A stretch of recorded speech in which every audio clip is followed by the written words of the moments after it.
1994. From the murky banks of terrestrial radio, a new hope begins to rise. Opie and Norton They're radio shock jocks known for setting up outrageous stunts. People sure are listening. Two Long Island natives who together would one day change the world as broadcasting's greatest duo. After 20 years, these children of the 80s have arrived. Their hugely popular radio show is not just in New York anymore. Opie and Gary Coleman. The hottest show on the radio. Through 55-gallon drums and wiffle ball bats, from mayors to mayor. It was an April Fool's hoax by two radio disc jockeys. With bottle rockets and bra bombings. And wieners and pigs. Opie Ted Nugent. got their hands on the photo and tweeted it. Two men that have taken a box of cocks further than any. Well, these people will definitely stop. Guaranteed. Lift up this They've met friends along the way. Is this Jim Norton? I have a raging hard-on right now. Can I please put my dick in your donuts? And through fines, scandals, suspensions, cancellations, and terminations, it's the one show that remains unscathed. Striking fear into the hearts of management everywhere comes a radio show that after 20 years remains above all else real.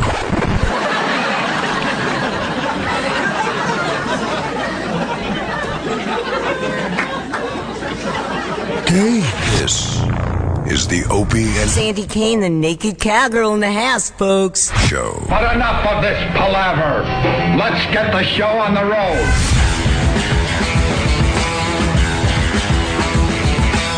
Good morning. Still takes getting used to no rage. I know. Well, I can't do the rage. Yeah. The rage has been retired for the time being. But doesn't it... Can't do rage. Can't do ecstasy of gold. Right. The intro's going to change by Monday, so relax. We just didn't know what to do this week, so we kind of fooled around with the intro we had. People are saying it's disrespectful to have that intro. So, I don't know. We're figuring it out. Yeah. It's disrespectful, I guess, not to drive my elbow into D.L. Hughley's teeth. Like, what do people want? Someone wanted that yesterday? No, but I'm saying the equivalent. You know what I mean? Like, they just expect you, like, no matter what you do, no matter how you talk about something, they're like, you missed this, you didn't say it. It's like, guys, what do you want? Just people just lying. I can't deal with people that are just going to flat out lie about things. D.L. Hughley talked about Anthony yesterday. It went longer than I thought it would. And then people thought we weren't defending Anthony. And the fact was you absolutely defended Anthony because you're better at that than me as far as, you know, all the racial discussions go. And I thought it was fine. And DL thought, you know, Ant should be rehired. He supported Anthony in the end. Yeah, he didn't But say people are hate calling Anthony. him a nig and all this on Twitter. I don't have time for that shit. So I just blocked all those idiots. Well, they're Just calling DL Hughley a nig. Really?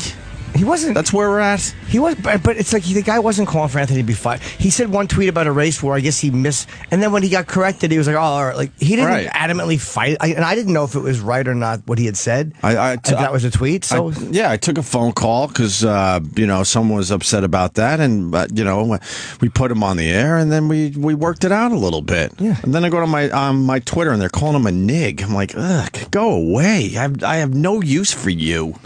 None whatsoever. And then they're like tattling to Ant going, I was listening to the guys today. It sounded like MSNBC over there. Oh, God, go away. I don't need you. And he knows you guys are, I texted with him yesterday. He knows you guys are dummies. He's like, yeah, no, I know. He knows. So all those dumb, you can Twitter it all you want, but those things you're just lying. You're flat out lying. Yeah. Absolutely. I would never sit here and let anybody throw Anthony into the... If a guy's going to give an opinion, if a black guy sits here and gives an opinion that, hey, look, I feel like this kind of lumped people in and I don't... What am I going to say? Yeah. Hey, you can't feel that way. Yeah. Yeah. It would have been a better discussion if Anthony was here, of course. But I think Jimmy did a very good job defending Anthony yesterday when D.L. Hughley was talking about the situation and informing D.L. on the whole thing, too. I don't know if he knew all the facts. Right. So I thought it was just a good appearance by D.L. Hughley and a good discussion as far as that topic goes. You guys always defended stuff like that. And in this case, he didn't ask for, say, Anthony should have been fired. It's like, right. What the fuck do you want the guy to do? Right. Like, what do you want him to come in here and say? Yeah. I don't have any opinion on anything anybody said. Like, come on, man. Right. It's silly. Yeah, whatever. Did I tell you when I was in Florida that Ron and Young Paul. Yeah, wait, it's now called Ron and Young Paul? I think so. I always mix it up. So could we do Opie and Paul and Young Ron, sorry. Oh, I was going to say, could we do Opie and Young Anthony? I wouldn't care for that. I don't think Anthony would care. There's no Tony here. How about Young Sal? Young Opie Sal? and Young Sal. I was just thinking, I don't know. They had me on. I still think we just call it Opie and Anthony because, of the Ron and Fez thing. Yeah. They still call it Ron and Fez. Yeah, you should call it Opie and Anthony. What? That would work. No, it would. Is that hurtful? To Fez, yeah. Oh. Anyway, in Florida, sorry. Yeah, no, that's okay. And they had a station, and I like that they did this. Yeah. Because they were just talking. We talked about Ant, and they had the station. The guy who runs like Miami Clear Channel was there. Is their station boss? This guy Lonnie, and he looked like Gary. He's like a bald guy, and he came on and said why he would have fired Anthony, and it was. He was just giving a management point of view, and it was like I'm sitting there, I'm biting my teeth, like I was so angry. Sure, but it was a pleasant talk because I can't get mad at him for just giving a management, because that's what anyone in management would have said. Yeah, but it's like I had to debate that point of view, and it's like on regular radio I couldn't curse. You can't just yell die at somebody. You got to hear them out, and it's like, all right, he's a smart guy, and what the fuck am I going to do? Right. We're trying to figure this whole thing out, but yesterday D.L. Hughley reminded me that being on satellite is way better than being on regular radio. I couldn't believe some of the stuff he was saying about regular radio. They hire a guy like D.L. Hughley. They're giving him a ton of stations, and then they're just fucking telling him what he can and can't talk about because there might be too many women listening or something. Or kids. That's management and program directors that don't understand that women also like to hear some edgy shit and want to just be entertained and laugh as well. You can't handcuff someone like D.L. Hughley. They get one complaint and they're like, fucking, they freak out. Stop talking about it. Yeah, that's why the Anthony situation is strange still as we continue, moving forward or whatever. It's been, 15, 16 days now.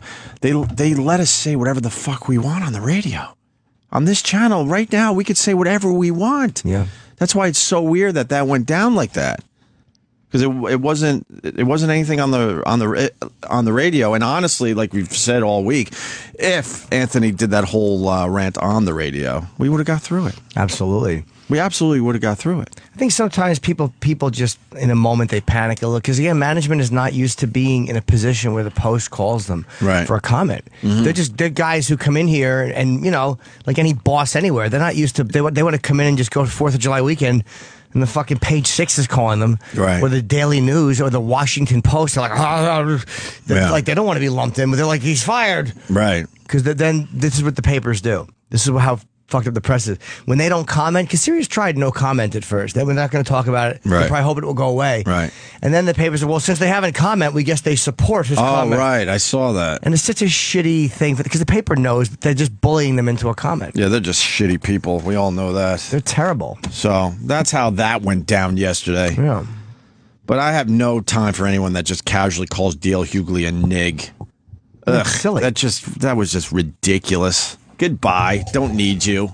Don't need you at all. And he's a good guest, and he's funny. He was hilarious. New material every fucking time. His act is new every time. It's topical. And then, he throws some of that honesty out there, which, that wasn't a popular thing to say here, that he thinks Ant doesn't like black people. But that's pretty damn interesting radio if you're in your car. Like, whoa, what the hell's going on now, Yeah, and it's also, he said, him saying Anthony shouldn't be fired probably not be popular on his station. Like, the black audience probably wouldn't want to hear DL saying that Ant shouldn't be fired. Right, so of it's course. like I don't know what people expect, how they expect a discussion to go. Oh, it's just ridiculous. Whatever. So.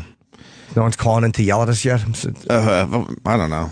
What is it today? Yeah. What is it today? Yeah, what have we done wrong? What is it today? Everyone's going to be okay. Listen to us for a while. Ant's going to start his thing very, very soon. And you listen to that as well. And then whatever. We'll see what happens.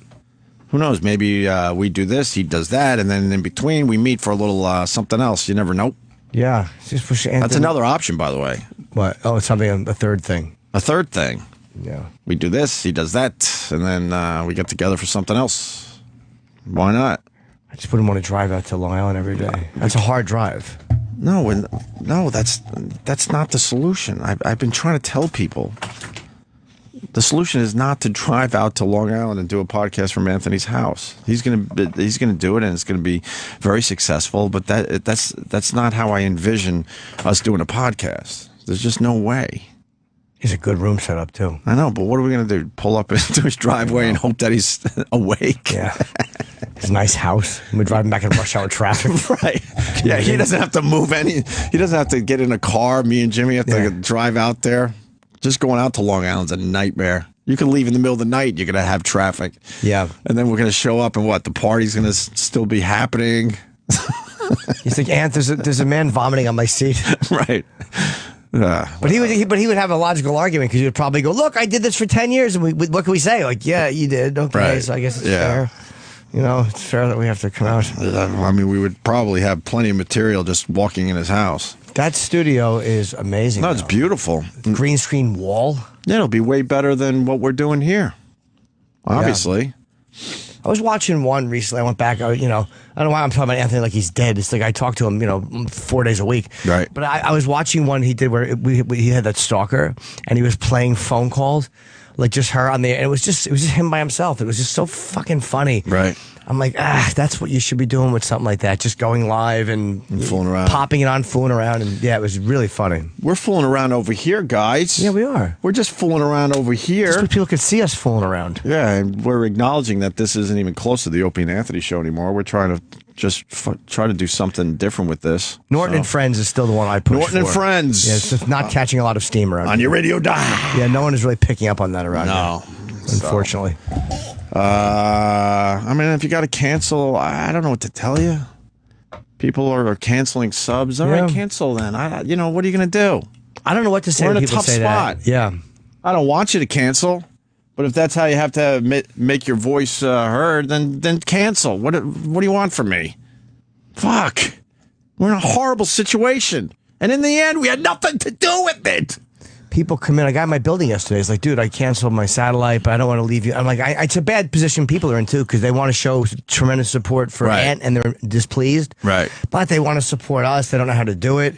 And I don't know what to tell people either. And then we have nowhere to go. We have nowhere to go right now. Where are we going? I don't know. They want us to just go to Anthony's house. That's not going to work. Could something else work? I'm keeping my options open, of course. I don't think Bob's very good with the internet stuff. I don't think Bob is very good at all. He still calls my old phone. Our agent still calls my 201 number. He called my old phone, which is even worse if you think about it. Because a lot of the shit has always gone through me first. And this all went down, and I finally got a hold of him. He goes, oh, man, I left 3 or 4 voicemails. I'm like, what are you talking about? Because I don't have a voicemail set up on my phone. I just don't. If you need me, you can text me and say, hey, man, call me, period. That's how I work it these days. And he called like some XM phone they gave me years ago that I gave back, and because it was, whatever. I'll try not to bitch. Well, I told him the same things. Take that number out of your thing. Right. I don't have it. Yeah. People still call. What are you doing? I told you one time, Louis, I happen to have my old phone open. Right. And he's another one who just refuses to get rid of my old number. It was a Friday night. It was the Dane Cook episode of Louis that I was in, where I was in the basement doing the tongue thing. Yeah, sure. It was at 5 o'clock on a Friday, and that phone just lit up, and it was Louis on the phone. It's my old number, and I just picked it up. I'm like, hello? He goes, hey, can you be in the Bronx by 7? I'm like, what, you fucking psycho? He's like, I can have a car for you there by 6. Can you be here by 7? Yeah. Because there was a mix-up with Todd Barry's schedule. I'm like, I wasn't supposed to be in that episode. It happened to just ring on my old... So since then, it's been hard for me to throw the old phone out, because I'm like, just in case. Yeah, in case a big call comes in. Right. It's the one time that happened, but I never would have forgiven myself if he's like, I left you a message. Yeah, I don't even know why I had a second phone for a while. It was stupid. They were handing out phones and phone numbers for everybody at XM. And then, because they had a shitty phone, I bought a brand new phone. And then when I decided, whatever. I'm trying not to. Well, what happened? I'm still mad at the fact that a phone I bought, they took possession of because there was some software on it that they put on. And so technically, when they put the software on this phone, they now own this phone and wanted it back. And I'm like, but I bought that phone. To this day, that drives me Couldn't nuts. they just take the software off it? No, at the time they're like, nope. This is in the rules or whatever, in the rule book. You probably signed it. It's probably in the contract in fucking subsection 11. Yeah, some dumb thing. Have you gone over like I've looked at it like paragraph by paragraph and talked. It's not as hard to understand as I thought. Now I'd call Bob with this or that. Right. Reading a contract, they purposely make it hard though, just so lawyers have a job. Yeah, thank you. Yeah, just so lawyers stay in business. I've never read the fine print in a contract. Hell no. But when you look it over, it's like most of it is pretty understandable. If they would just say Jim and company. Yeah. A subsection of lender. What the fuck's a lender? I don't know. What does that mean? They just do that to confuse you. Put my name. Right. Put your name Sirius, my name Jim, or any company. Right. And I can follow that much easier. Yeah. If we do this, Sirius gets this, Jim gets that. Why does it have to be in lawyer speak? Yeah, or Roman numerals. All that shit. Why? That's just so those guys could talk to each other and then no one else could get involved. And they could charge you by the hour. Yeah, it's to make it confusing because Right. it's like we could have a discussion about whatever radio or something and talk about it where someone not in it might not be as easy for them to follow. Mm-hmm. That's all they're doing. Yeah. Anyway, They're just fucking doing it to confuse us. I don't like it. so far we're doing all right though. I think, considering the circumstances, I'm getting a few laughs out of it. I was deeply, deeply bummed out and depressed the last week and a half or so, but I think Pete Rose turned me around. Pete Rose turned me around. I told you before the show, I might as well mention it on the air. Him punching you in this video, there's a long-form video. It's about, I think it's a little over 9 minutes on my YouTube channel of Pete Rose's appearance. I just threw a whole bunch of highlights together. It's hilarious, but it's long. It's 9 minutes. There's 9 minutes of highlights? 9 minutes of highlights. Wow. Yeah, and he's up like 30 minutes. I probably could have made it even longer, but whatever. So, but there's a part of that video that I'm going to isolate and upload separately. He's making fun of Rich Voss's shirt, and he gets a good line in, and he's so excited and happy with the line and the laugh he got in the room. He turns to Jimmy and excitedly punches him twice in the arm. He touched me. They like to grab me, guests, for some reason. But the punch is so fucking funny. That's like old school. Yeah. Like the jocks in high school would do that to you. You know, they would get excited and punch you a couple times in the arm. Yeah. And that's what Pete Rose did to Jimmy. That's got to be a highlight for you. Dude, it's amazing. It was fucking Pete Rose. And it was like, it's the equivalent of putting you like in a fun headlock. Right. Or bear hugging you like, you fucker. Right. It was like just an affectionate, like weird thing that alpha males do when they're having a good time. Yeah. It was just really. It's only like 20 seconds. I have to upload it as a separate video because it's just been making us laugh. I played it for Colin yesterday, and How was it? It was fun. Please, I'd rather drink hepatitis. Voss was hilarious, by the way. Voss What killed. did game work? We had 66 TVs in my room. Yeah, what's the 66. Whatever. It's more of a visual, but every time I see it, I laugh so freaking hard. Dude, fucking Voss, when he said you're out of breath, he goes, I had to walk around you and Bobby. Right. Oh, he's funny. That's some quick shit. But like you said, there wasn't even a break in like to time to consider that. That is just, it's almost like someone said that. Right. And he had an hour to go home and think about it and come back. And it's like, that's how he said it. As if it was part of the written script. It was so fast. Yeah, I'm not sure if I said it on the air, but when I was editing the video, that's where this came from. It was a great line, and I'm like, there wasn't even time for Rich to think about that line. That's how creepy fast he is. Yeah, it's lightning fucking quick, Voss. Voss gets a beating by a lot of people, but he is fucking brilliant and the best counterpuncher out there. Yeah. He is. He's fucking. And Voss's thing is he can take a beating for a long time, and then all of a sudden he just comes up. And Colin said that too. Like he can get beat up for a long time and take it, right? And then all of a sudden you think you got him, and you make one mistake, and he's now uppercutted your fucking tongue through your teeth. Like that's the. And you're on the mat looking up, going, "What the fuck happened? I was winning this thing. I was winning." Yeah. And Bob's a real hunk of shit too. Like he's really good at that. Like Bob is really good at fucking giving somebody an absolute pounding. Bobby's very underrated at giving somebody a beating. Yeah. Yeah. So really quite savage. I think he was starstruck with Pete Rose though. But Pete kept calling him chubby. Yeah. Well, that didn't help either. But I think he was a little starstruck because he was quiet during the Pete Rose thing. He kept he comes in, he starts insulting Gervais, who apparently he really likes. Right. Bob's chubby, he's making fun of me, he's just great. And he's calling me the Opester. Oh yeah, what's your name? That hurt. That hurt a little bit. Why are you Opie? Right. I don't even know why I'm Opie at this point. I'm too old to be Opie. God, it's stupid. And people were right when they criticized this. We didn't mention his haircut, and I did want to say something, and I just forgot. I kept forgetting. So did I. I had it actually written down to work in. Yeah. I don't write down a lot of stuff, obviously. But that one, I just was like, I think I could get one in. Yeah. And then I just never got to it. Yeah, I fucked a lot of girls with your haircut. I wanted to say, I just couldn't. I had it, couldn't do it. I was going to do it. I just forgot. Went away. And I couldn't find my spot. Also, I was in mourning. I'm still in mourning. Yeah. I mean, it's weird, dude. Very weird. It's really strange. And it's not. It would be a lot easier if Ant had done something terrible and gotten arrested. Like I wish Ant hit somebody with a fucking for no Fire reason hydrant. at all. Yeah, exactly. Or drove over a woman on purpose and backdogged. At least all right. Well, Anthony. Yeah. There's I get it then. Right. But this is just. It is just grieving. But you talk to Ant, he's fucking. I'm telling you, man. He's very excited. He's a man who hasn't cried since 1995. Like, when I talk to him, I'm like, oh, yeah, that's right. Ant is a fucking rock. Right. He's not collapsing.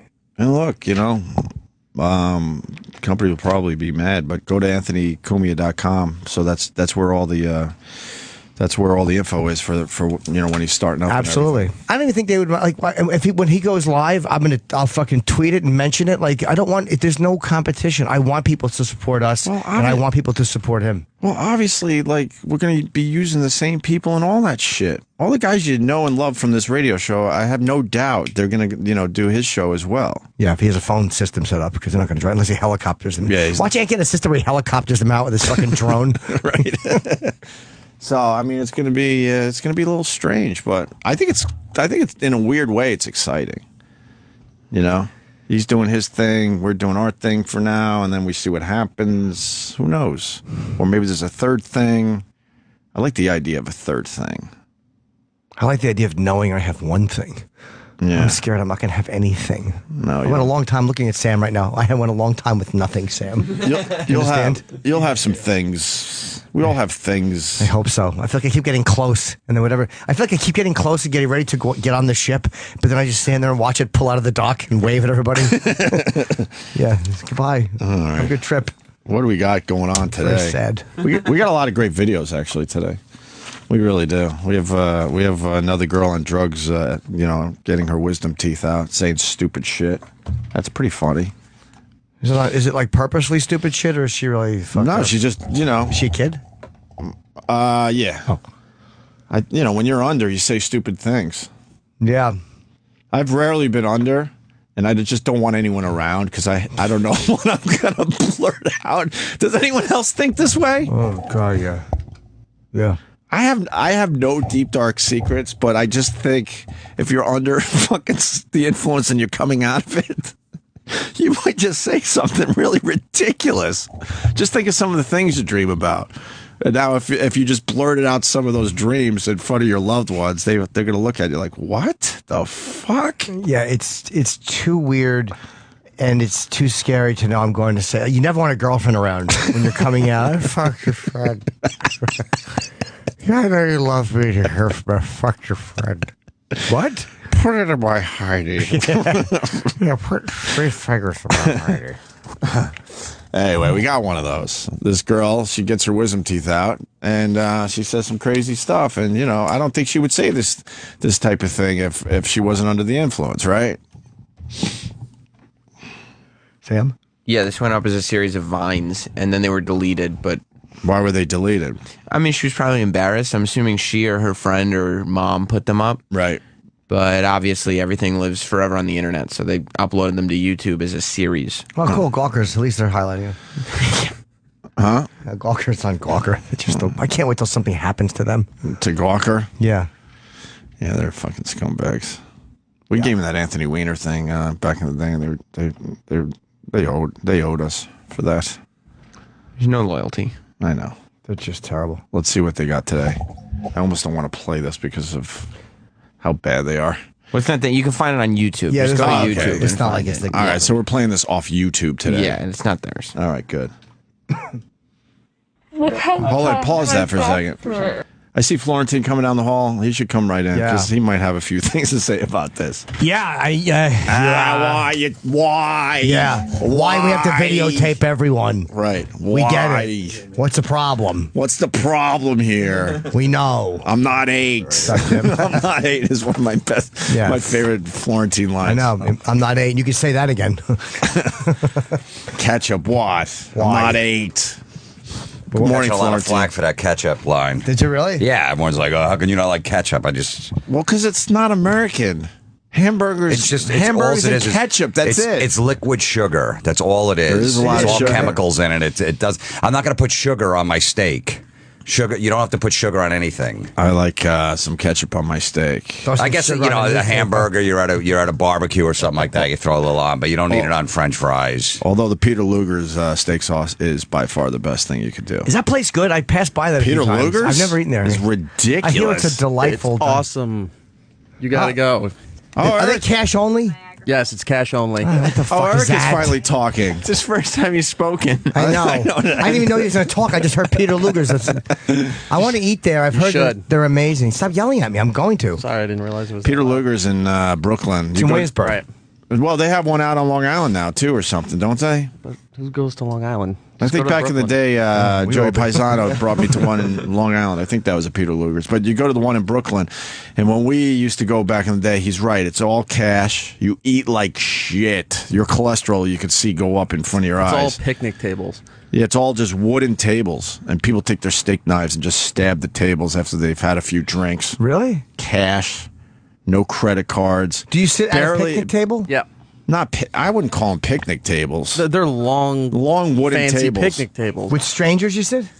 Oh, yeah. Oh, they can seat They you. split it but- up. Yeah. No women. It's like old school. Yeah, There's barely a broad in there, and they get really mad if broads walk in. It's that type of place. Unless it's changed, because I haven't been there in probably 5 or 6 years now, but there were barely any broads. And I say it like that because I think that's how they look at it. And then we pulled up in a car, and then there's a bunch of this is back in the day. Right. I don't know if this is still happening. A bunch of homies, and you pay the homies to make sure your car doesn't get fucked up. Don't they have valet there? They might have that all now, but it was a bad neighborhood when I used to go there. So you would pull up and you would give these guys that weren't really working for Peter Luger's a few bucks, and they made sure that your car was untouchable. But how do you know? Like, if you only gave them $20, maybe they mess with your car, though. Maybe people give them 50, and they go, "Oh, just give me 20. I'm going to cut his tires." If you give them 20, they still might pop a tire, but they're not breaking in and grabbing, old school the stereo or something. I don't know. I want to go there. But it's a great place. I've It heard really it's amazing. is. I passed by it. I'm like, fuck, I want to eat there, man. They have a great tomato salad. You should get it. Just telling you. They have good desserts there? I've never got a dessert there. Oh, you don't like desserts? No. I want to get a nice big steak at Peter Luger's. This is the first thing you say on the radio since all hell broke loose? Surprise. Not one word of support for Anthony. Not one I miss him. I mentioned Peter Luger, and he fucking bangs his head on the light, jumping up. What a creep. He supports steak. All right. You got anything to say No, that was it. about the situation at hand? Yes, go to Peter Luger's. It's delicious. You mean the Anthony situation? Oh, that. Have you not heard what happened? What do you mean, oh, that? I support it. Damn, man, stop being so passionate. You're gonna. I think he might have something else lined up here at the company. He's keeping quiet. Good point, Jim. Maybe he does. Moving over to another show or something. He was talking over you to get in his steak stuff. Right. That and is then true. the ant stuff is just like, I support Ant. Now all of a sudden, you're Samuel the Shy Sea Lion. It's irritating. His passions are a little different. Why am I sorry? Why am I shocked? He hasn't heard a fucking brutal fat joke in 5 days. No one's happier than E-Rock. He hasn't been called a pig. He hasn't heard E-Rock when a whale is. This is the man that made whale noises. E-Rock's probably the one who called the fucking press. Did you guys see what he's saying? He probably gave all the clips to Gawker. Yeah, creep. It's all your fault. Just trying to be helpful, right? Were you just trying to be helpful? Always. I know you care. So You just show it in different ways. What can I tell you? Yeah, we actually verbalize it and talk to Ant, and you just keep quiet and pipe up about steak. Tomato salad. Yeah, tomato salad. Why is the tomato salad? Because I saw Florentine's face. Why is the tomato salad worth mentioning here? They have their own kind of. They make their own kind of vinaigrette with it. It's delicious. Do you like a good vinaigrette? I don't mind it. Yeah, that's right. Yeah, that's fine. All right, you need some flavor to the salad. You don't mind a little vinaigrette, but no ketchup. No. What about the mozzarella with the tomatoes? That's all right. You do that, okay? Yeah. All right. Cucumbers and tomatoes. Yeah. Little onion. No problem. Little green pepper in there. Great. Yeah. All right. No problem with vegetables. Turn it into a little Greek salad, maybe. No olives. I like an olive. No. I don't like black olives. Whoa. I really don't. But every other olive I love. The martini green ones I like. The ones that are sort of purpley, I like those. So you get it like when you get a margarita. Margarita? Yeah, you get the olives like on a stick, like the chicks do. You got like 6 of them on there. I hate when that. But I eat them. I eat the olives, though. You do, so you get them on a stick like a toothpick. Yeah. You don't like that? Well, no. No. I don't drink a lot of old school martinis, but I'll eat But the so you've been olive. at a bar before and you have the olives on the stick? Yeah. That's how I discovered that I like green olives, actually. I tried it one day. I said, you know what, this isn't bad. So now I actually buy them in the jar. You think women do that? And I add them to my salad. Yeah, all the women do it at the bar. right. Yeah, they're all, yeah. There's no way you got laid that night when you were single. Eating olives off a toothpick. After, ordering the cool drink, the martini. Little dirty martini with the olive juice in there. No, Yeah. Nothing? All right. We invited you in because there's a girl who got her wisdom teeth out and she's saying stupid shit. So we thought this would be a good... Well, she's all horned up. She is horned up. How old is she, you think? I would say 15, 16. She's late teen, mid to late teen. Mid to late teens. Maybe let's call it 17 or 18. Sure. To play it safe. I don't know. And because she's under the drugs, you say stupid shit. Right. And I haven't been under many times in my life, but I always get paranoid I'm going to say stupid shit. So I get very nervous if family members are around. Because who knows what could pop out of your head at any moment. Yeah, that's you know what true. I mean? So this is what she said under the influence.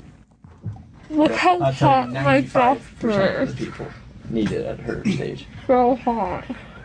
That happens. You're a hot doctor. Okay. It's medication. Oh, yeah, it's medication. Mommy. Yes, darling. I want to have sex with Ryan Gosling. Ryan Gosling? I want white dick. I want to fuck white dick. Stop that! I want to be a Kardashian. Please help me. Is this what marijuana feels like? No, I don't think so. Because I don't like it. No, I don't think so, honey. Oh, my God. How embarrassing. Well, at least she said she wants white dick. Yes.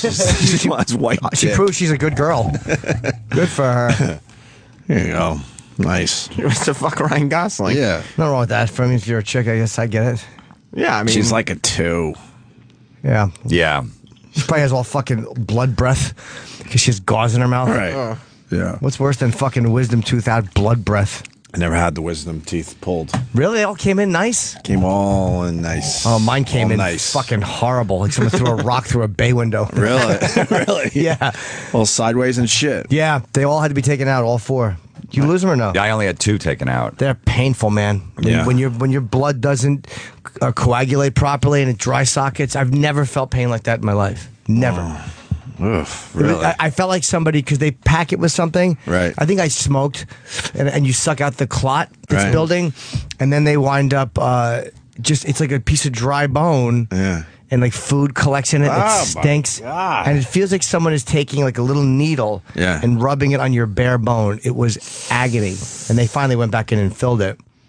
And that was okay, but man, that was painful. Yeah, I remember it hit a nerve. I thought I needed glasses. So I was getting headaches every day. I went and got got my eyes checked, and like, yeah, you could probably start you wearing glasses and stuff. I had no idea that it was actually a wisdom tooth hitting a nerve. Wow. The only time I felt good is when I went on stage. I remember going on stage at the Cellar, and that's because the adrenaline of being on there, I didn't even feel the pain on my nerve. Right. So I would stay up there for like 20, 25 minutes. I'm like, I just want to stay up here. And then finally they realized, I went to a dentist. He goes, no, you got your wisdom teeth need to be taken out right away. And that's what it was. And I had no nothing idea. I thought it was a brain tumor. I had Sure. Yeah, even aspirin, none of that stuff. That Ambisol or whatever you rub on it. Nothing worked. You were probably happy when you realized it was just a wisdom tooth. Absolutely, right? yeah. That was probably a relief. God damn, that's not good. They had to operate, right? They actually do surgery. Yeah, rip it out. Yeah, it was like $150. I had no insurance at the time, so I think it was like $100. I said, just take out two. Just take out the both on one side. That's all cheap, I can though. afford. You're not going to get that done for $150 these days. It was some like dentist in like some Spanish neighborhood. It was shady. I don't old neighborhood? Yeah, in the old neighborhood. Yeah, I still got to pay out of pocket. We don't have dentist coverage. We don't have dentistry. Why? You don't have dental. You don't have that? No. I'm pretty sure I do through SAG. you do. Yeah, through SAG you have it. Yeah, through Or the Actors AFTRA. Union. Yeah. Wait, I'm after. Then you maybe do have it. What are you after from? I don't know. No, this is not an after gig. This isn't an after. No. Is this a SAG gig? No. No. Is this a sad gig? Yeah. Yes. Because I had a root canal and I had to pay out the fucking nose. How much was it? That's like Thousands. Yeah, like $3,000. Well, it Because started. they got to cap it off too at the end of the root canal too, right? Well, it started with, I told the story on the air, but really fast. I was eating hummus, the softest thing you could eat, and my tooth broke. I'm like, oh boy, there's a problem. So then they started with a crown. So they do a crown, which is not cheap, obviously. And then there is still problems. So then they go, oh, you better go see a specialist. So then they're like, yeah, you need a root canal. So then they drilled through the crown to do the root canal. I had to pay for all this shit. And then go back to the dentist, so he had to fix the crown. They got me for, I don't know, at least 5 or 6 G's on one fucking tooth. Should have just had it pulled. I was thinking about that because it still bothers me to this day. And they can't figure out what's wrong with it still. It's probably a nerve thing. Yeah. So Probably a nerve. I cracked a tooth one time, like eating a sandwich, like a sub sandwich, and I had to go on stage in like 2 hours. And it was my front tooth just came because I was air guitaring with a hammer. I remember when I was like 15 years old to Van Halen, and I cracked my tooth. On the hammer? Yeah. Because I was from headbanging? Yeah, I was just, I don't know, roll around the bed or something like that. Yeah. So it was my front tooth, so I cracked it. And then like 8 Wait, years were you using later. it as a microphone or No, the as a guitar. How big was the hammer? It was just a regular sized hammer, but I think I did a flip off the bed or something like that. And broke your own tooth? Yeah, I cracked my front tooth, and then like 8 years later, it just broke when I was eating a sandwich. I had to go on stage in like 2 hours. So I'm like, it was like a Saturday. So I just put crazy glue on the tooth and just stuck it right back up there, and it worked. Until I went to the dentist on Monday. Like, you put crazy glue in your mouth. Right. But it's, it worked. How much of the tooth fell off? Like 3/4 of it. Holy shit. And it was the front tooth. I'm trying to think if I remember that because I knew you then. Yeah, I was doing comedy. It was, about 3 years in, 3 or 4 years in. What song was it? It was probably like Light Up the Sky. All right. It was a heavy one. It wasn't. It wasn't You're No Good. Right. It wasn't the Linda Ronstadt cover. Oh, very nice. It wasn't. I saw Sammy Hagar. I was watching the Van Halen videos, and I saw Sammy Hagar on stage recently. Yeah. He still sounds really good, but I just can't get into the whole Cabo Wabo thing. We had them in doing some of those songs. They're all right. They're like party songs. Yeah, I don't know. I just can't stand these. The beach, the whole beach mentality. We're at the beach. Fucking gives a fuck. Tequila. Hey. Ooh. Girls in bikinis and tequila. Yeah, it was this weird. It was a live thing on like Access TV or something where it was just. Yeah, he has like a bar on stage and right. Yeah, he wears all like in. Hawaiian shirt and sandals and stuff. He's all in with that tiki angle. Oh, I hate tiki bar angle. I hate tiki shit. Drives me nuts. Got sandals on stage, right? Yeah. I guess tiki is not for sober people though. It's more if you're drunk and. Yeah, it is. Yeah, It it's is, more right? for, bad Hawaiian shirt. Go to the beach, drink cocktails with olives. The weirdest band thing I ever saw. I was working in Buffalo and we had to play Yes, and so we went and saw Yes in Buffalo. I actually liked Yes for a little while. Yeah, they had some good stuff. I don't know why I'm beating them up. And we were fortunate enough, perks of the job, to go to the venue early and stuff, or the night before. I forget exactly. This is many years ago. John Anderson, the lead singer of Yes back in the day, used to set up a tent on stage, and he would sleep in the venues. How weird is that? But it would probably be kind of cool if you think about it. Sleep. He would set up a tent on the kind of on the side of the stage, and while everyone else was getting hotel rooms before the gig and stuff, he would sleep in the tent. Really? Yeah, I don't know how long he was doing this for, but they're like, yeah, that's John Anderson's tent. He'll be sleeping here tonight. I'm like, what? That was the strangest one I ever came across. There's no reason for that. I don't know. Imagine being in a venue by yourself though at night. That weird. Kind of cool To get the vibe. It's just a weird thing. Well, he was always a little bit strange and cool and hippie. Yeah, but usually they leave right after the show, like 2 in the morning. The bus takes off and goes to the next town. Right. So maybe he got in the night before. Yeah, that's. Well, they leave. The guy was in. Yes, he could have got a hotel room. I wonder if he's a cheapskate. I wonder if he's like a Mick Foley cheapskate and didn't want to pay for a room. I don't know if anyone has info on that. It's something I haven't even thought of in years. Yeah, but I remember seeing this, going, "Wow, that's a strange one." So, what was that all about? You know, it couldn't just be to get the vibe of the room. I bet you it's a Mick Foley thing. You didn't want to spend money in a hotel. Maybe it was just something different instead of just maybe he was sick of hotels at that point. This was probably the late '80s. He was already at it for many, many years. So, well, Neil Peart would do that on tour. I don't know if he still does. He would ride his motorcycle to the next gig. Him and his buddies. Right. Yeah, that's kind of cool. They'd map it out. Like he'd sleep in the bus right after the gig at when it was over till about 6 in the morning. They'd get up and they would just take bikes to the next wherever it was, 7, 8 hours away. Get up at 6 in the morning? Yeah, whatever to hit the road. Yeah, but that sounds cool. That one's not bad. That's better than sleeping in a tent. Yeah. I don't know, motorcycle for 6. Who wants to? I'm just thinking, like, why would you want to get up early and then go play drums? He's known for loving his bike, though, so that's his thing. Yeah, after his daughter was killed, I think he just went on a fucking long. And his wife. His wife died too. Yeah, and honestly, he probably was sick of the band and wanted to just get out there by himself for a little while. Although at that point, they probably all had separate tour buses, I would assume. Yeah, right? It wasn't the early days of Rush. We had Geddy Lee in once. He was cool. Those guys are great. We had Alex and Geddy on the show before. They were great. I love Geddy Really Lee. Funny guys, too. Were you there that day at NEW? I've never met any of them. With the girl with the huge boobs and he was all in? He was loving it? No, I was not. Oh, yeah. That was the only time we talked to him. We thought he would come back because he had a good time, but we never saw him again. Yeah. He was pitched a couple of times. Huh? He was pitched a couple of times by Roland. Oh, he was? Yeah. I would have said yes, or I probably did say yes. There's a lot of no's.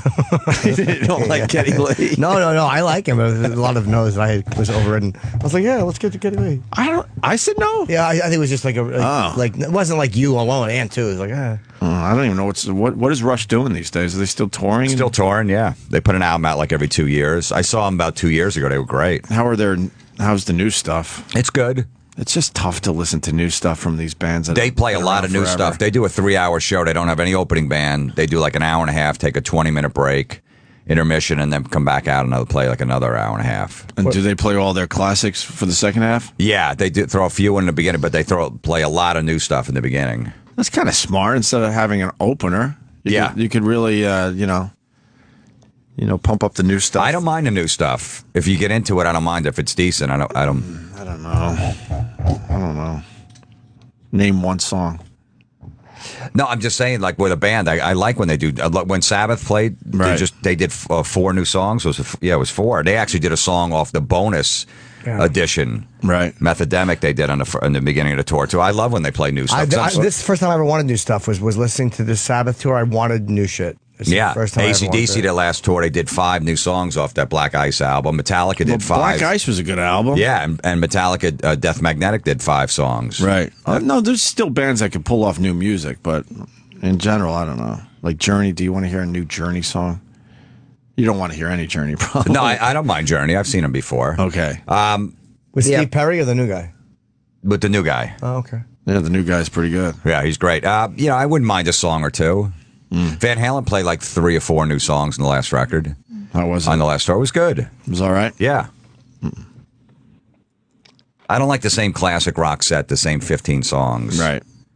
Yeah. Guns N' Roses does a lot of that too, actually. With the Chinese Democracy, play like 4 or 5 songs. Are those songs good? It's a pretty good record. The songs that they play live are good. Really? Yeah. I don't know.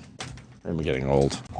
My taste are Even like the last Pearl Jam record was good. No, Pearl Jam, I'm all in with new stuff. See? So I don't mind that they're still coming out with new things. And that's a band that definitely does new stuff when they perform. Oh, absolutely, yeah. And they're doing it right. I don't know what the difference is. Like if I go see Pearl Jam, yeah, I want to hear new stuff. If I go see Rush, I don't want to hear new stuff for whatever reason. I just want to hear Limelight and get the hell out of there. Right. Yeah, what they close with Rush? Was it Limelight? Probably. That would be the one, maybe. Spirit of the Radio. Spirit of the Radio's up there. They put on a great show, though. Neil I've on seen drums is a monster. Absolutely. Best drummer probably of all time. I would. Bill Burr doesn't like him. I think it's really funny. Bill doesn't? No, Bill was into the drums.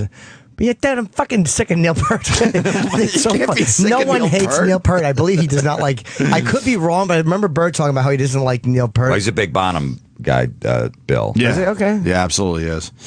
All right, why don't we take a break here? We got Florentine today. What do you got going on there, Jim? My tickets for on sale for my special, September 13th. George Street good. Playhouse, New Brunswick, New Jersey. Go to georgestreetplayhouse.org or jimflorentine.com. Get the tickets there. Great. Yeah, that's going to sell out. And the podcast is doing very well. Podcast is doing good. And this weekend, I'm at Uncle Vinny's Comedy Club in Point Pleasant working on the material, New Jersey. Cool. We'll be back. Sirius 206 XM 103. Norton and Friends in the morning. Norton and Friends in the morning. Let's play Monster Ranch. Where's my hammer? Where's your hammer? What kind of hammer was it? Just a regular hammer. Just a regular hammer. I probably had like sunglasses on.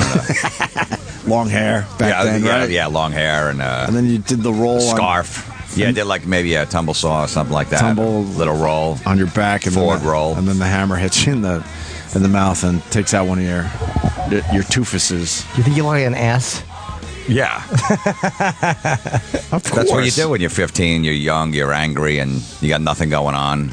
Or 18 or 19 when you're exactly. When you're in an air band. How old were you when you started doing stand-up? 23 or 24. Okay, because you said, oh, no, that believe me, that's you're coming back I'm to only me. just doing some math because you said 23 or 24. So you said you hurt your fucking tooth. Yeah. And then 3 or 4 years later, you're on stage. So you're probably 20. No, I said 8 years. 8 years Oh, later. Yeah, it was shit. because I remember it was like 15 He and did, I was okay. doing comedy like a year. He did say Okay, 8 years. all right. I was playing at that Holiday Inn in Jamesburg, New Jersey. Remember that? They used to- Hey, that's my first paid gig ever. Yeah. Casey Martin got me. Yeah. Well, you got me that. And that's Right. when the tooth fell out. That's when the tooth fell out that Right. Saturday, yeah. And then you crazy glued, I glued it back in. Okay. The Holiday Inn off 8. Yeah, I was still doing air band stuff in college. Oof. I can't even hear this. Our band was called, I think, Air Force. Well, You know what an I was air band I is? was in air band too. You were in an air band. Yeah. Did we ever talk about this? I don't think so. What did you play? I was the drummer. Oh, see, you were like me. See, if you're going to be in an air band, you got to either be the singer or the lead guitarist. You can't be the drummer or, in my case, the keyboard player. You can't have a keyboard player in an air I was the band. keyboard player. That's then silly. Well, we like the Who, a little won't get fooled again. Well, the guitar player should just do the keyboard parts. Well, then I wouldn't have a gig. And then we set up flyers in my dorm. How So you would've- how douchey is this? We But had they some- came out. Yeah, I mean, we had some gigs. We'd open for some bands. We performed in front of like 3,000 people one night in Staten Island. No, you didn't. Yeah. We were called the Cavemen. And we dressed up like cavemen in burlap sacks and put charcoal on our face. Did you ever know this, Jim? No. You didn't know that? No. If you came in here and said, yeah, I spent my first 5 years of stand-up molesting children, I would be less shocked. How did you That get was a only gig? the first year. You got an actual gig? Yeah, these bands would let us open for. Like what type of band? Just like, metal cover bands, but like Riot, Raven, and like Anvil or something like that. These bands in like the early 80s had us open in Staten Island. It was like Halloween night, and they put us out there for like 5 minutes. How'd you do? They loved it because we used to. My friend worked at a like a food town or fish department, so he would steal fish and octopus. So the singer would sing out of a fish, a big mackerel. Was his microphone. He would just shove the mic up the fish. Yeah, and then the other guy would have like an octopus around his neck. You know the guys, Kevin. Oh, yeah. Was in the band Sure. of Tony, Crazy Tony, Crack Finger. Yeah, of course, sure. Yeah, my friend Boomer. That was the Okay. band. Oh, I didn't know that. Yeah, I know all those guys. We used to have caveman practice on Friday nights, and our girlfriends would get mad because they wanted to go out. We were in a basement. We had girlfriends while you were doing it? Yeah. We had Air Force practice. We took it very seriously, but we didn't get past the dorm. I think we only performed in one dorm. We couldn't even move to other dorms with our gig. I remember though, everyone came out to see us because everyone in a dorm, they all are pretty close. Oh God! And I didn't have much to do because I was the keyboard player. I got to do the part in the "Won't Get Fooled Again." So what did you do when there wasn't keyboards in the song? I just stood there like a douchebag. Yeah, because I had no stage presence or anything, so I just stood there. I was 18, 19. Probably 18. Yeah, I don't think we made it past our freshman year. I think I think that was some freshman year bullshit. We used to eat goldfish on stage, like live goldfish. And when you were the caveman? Yeah. That was your thing? Yeah, and then we those little lunch bags? Yeah. That you put lunch in? We used to hand them out to the crowd before and write on them cave bags so people can throw up in them. Because we're eating fish on stage and there's octopus and we're throwing it at the crowd and stuff like that. So just people would get disgusted. They were like, "What the fuck is this?" Are you trying to do kind of a G.G. Allen thing? Not really. We're just being no bananas assholes. up your ass or anything? No, none of that stuff. Okay. The guy worked at the fish department. He would just steal stuff. So we're like, all right, we'll do something. Yeah, we'll do something with this. A fish head. We really have similar shit in our lives. You know that, right? There's so many things you bring up, and I'm right there with you. I thought I was the only one that was an idiot enough to be in an air band. Well, how stupid was it when you walked on stage with nothing, and then you had we were drunk, so it didn't matter. We just we were kids. And then someone had to start the song, and then you had to perform it. We actually I remember we made the sign out front, like the Cavemen opening for some other band. Did you have a good font? No, we didn't have any font or anything like that. Yeah, we had just a lame sign as well. But I think there was some kind of military stuff that we incorporated into our logo. Ew. It's Air Force. Come on. What military stuff? Honestly, this is so long ago. I'm like trying to remember. Please, I'm think carefully. We'd love to hear. I'm picking at my brain to try to remember more details about this. I remember there was a girl that I really liked, and I invited her to this thing. And I remember looking at her as I'm on stage playing like imaginary keyboards, and like with a guitar, you can almost pull it off. You know what I mean? Exactly. The keyboards. Or a lead singer, you could kind of do it. And I'm trying to look cool, and I look at her, and I just knew it was over, Johnny. That I had no shot. I could just see it in her face. What she wanted to say. What an asshole! Did you have to play keyboards even when there wasn't a keyboard part of the song? You have to. No, Air Force would pick keyboard songs. I don't remember all the songs we played anymore. I know it was The Who. I'm trying to remember. I don't know. Do you know who does a good air band thing? Fucking Rob Bartlett. Years ago, I saw him at Rascals in New Jersey. Yeah. And what Rob will do is he closes with a Beatles thing, or he used to. Right. Where he does, I forget what song, She Loves To, Yeah, or whatever, and he acts out all four Beatles, and he has like a tennis racket, and he does like a little bit from each one, and it's fucking great. But that's the only time I've ever seen air guitaring or air where I didn't want to fucking Molotov cocktail something. I'm just glad, no one had phones that I know that could take video back then. I have some pictures of it. There's no way there's video of that. Yeah, we don't have any video either. I have a bunch of pictures. You have pictures? Yeah, of us on stage and as cavemen I know I got some Geneseo people that listen to this radio show. If anyone has a picture of me, there's no way. There's no way. Someone has to have it. You think? There might be a picture out there? Or a video. Somebody was videotaping something. Video. Someone had a big video camera. There's a chance at a picture, though. Me doing air. I'd love to see that. Air keyboards for Air Force. It was Onondaga Dorm back in the day in Geneseo, so there's no way. We would just get paid in beer. Like the club owner would just say, "Look, we're not paying you. You're not even a band. You're going to go up there and do like 2 or 3 songs, but we'll give you free beer."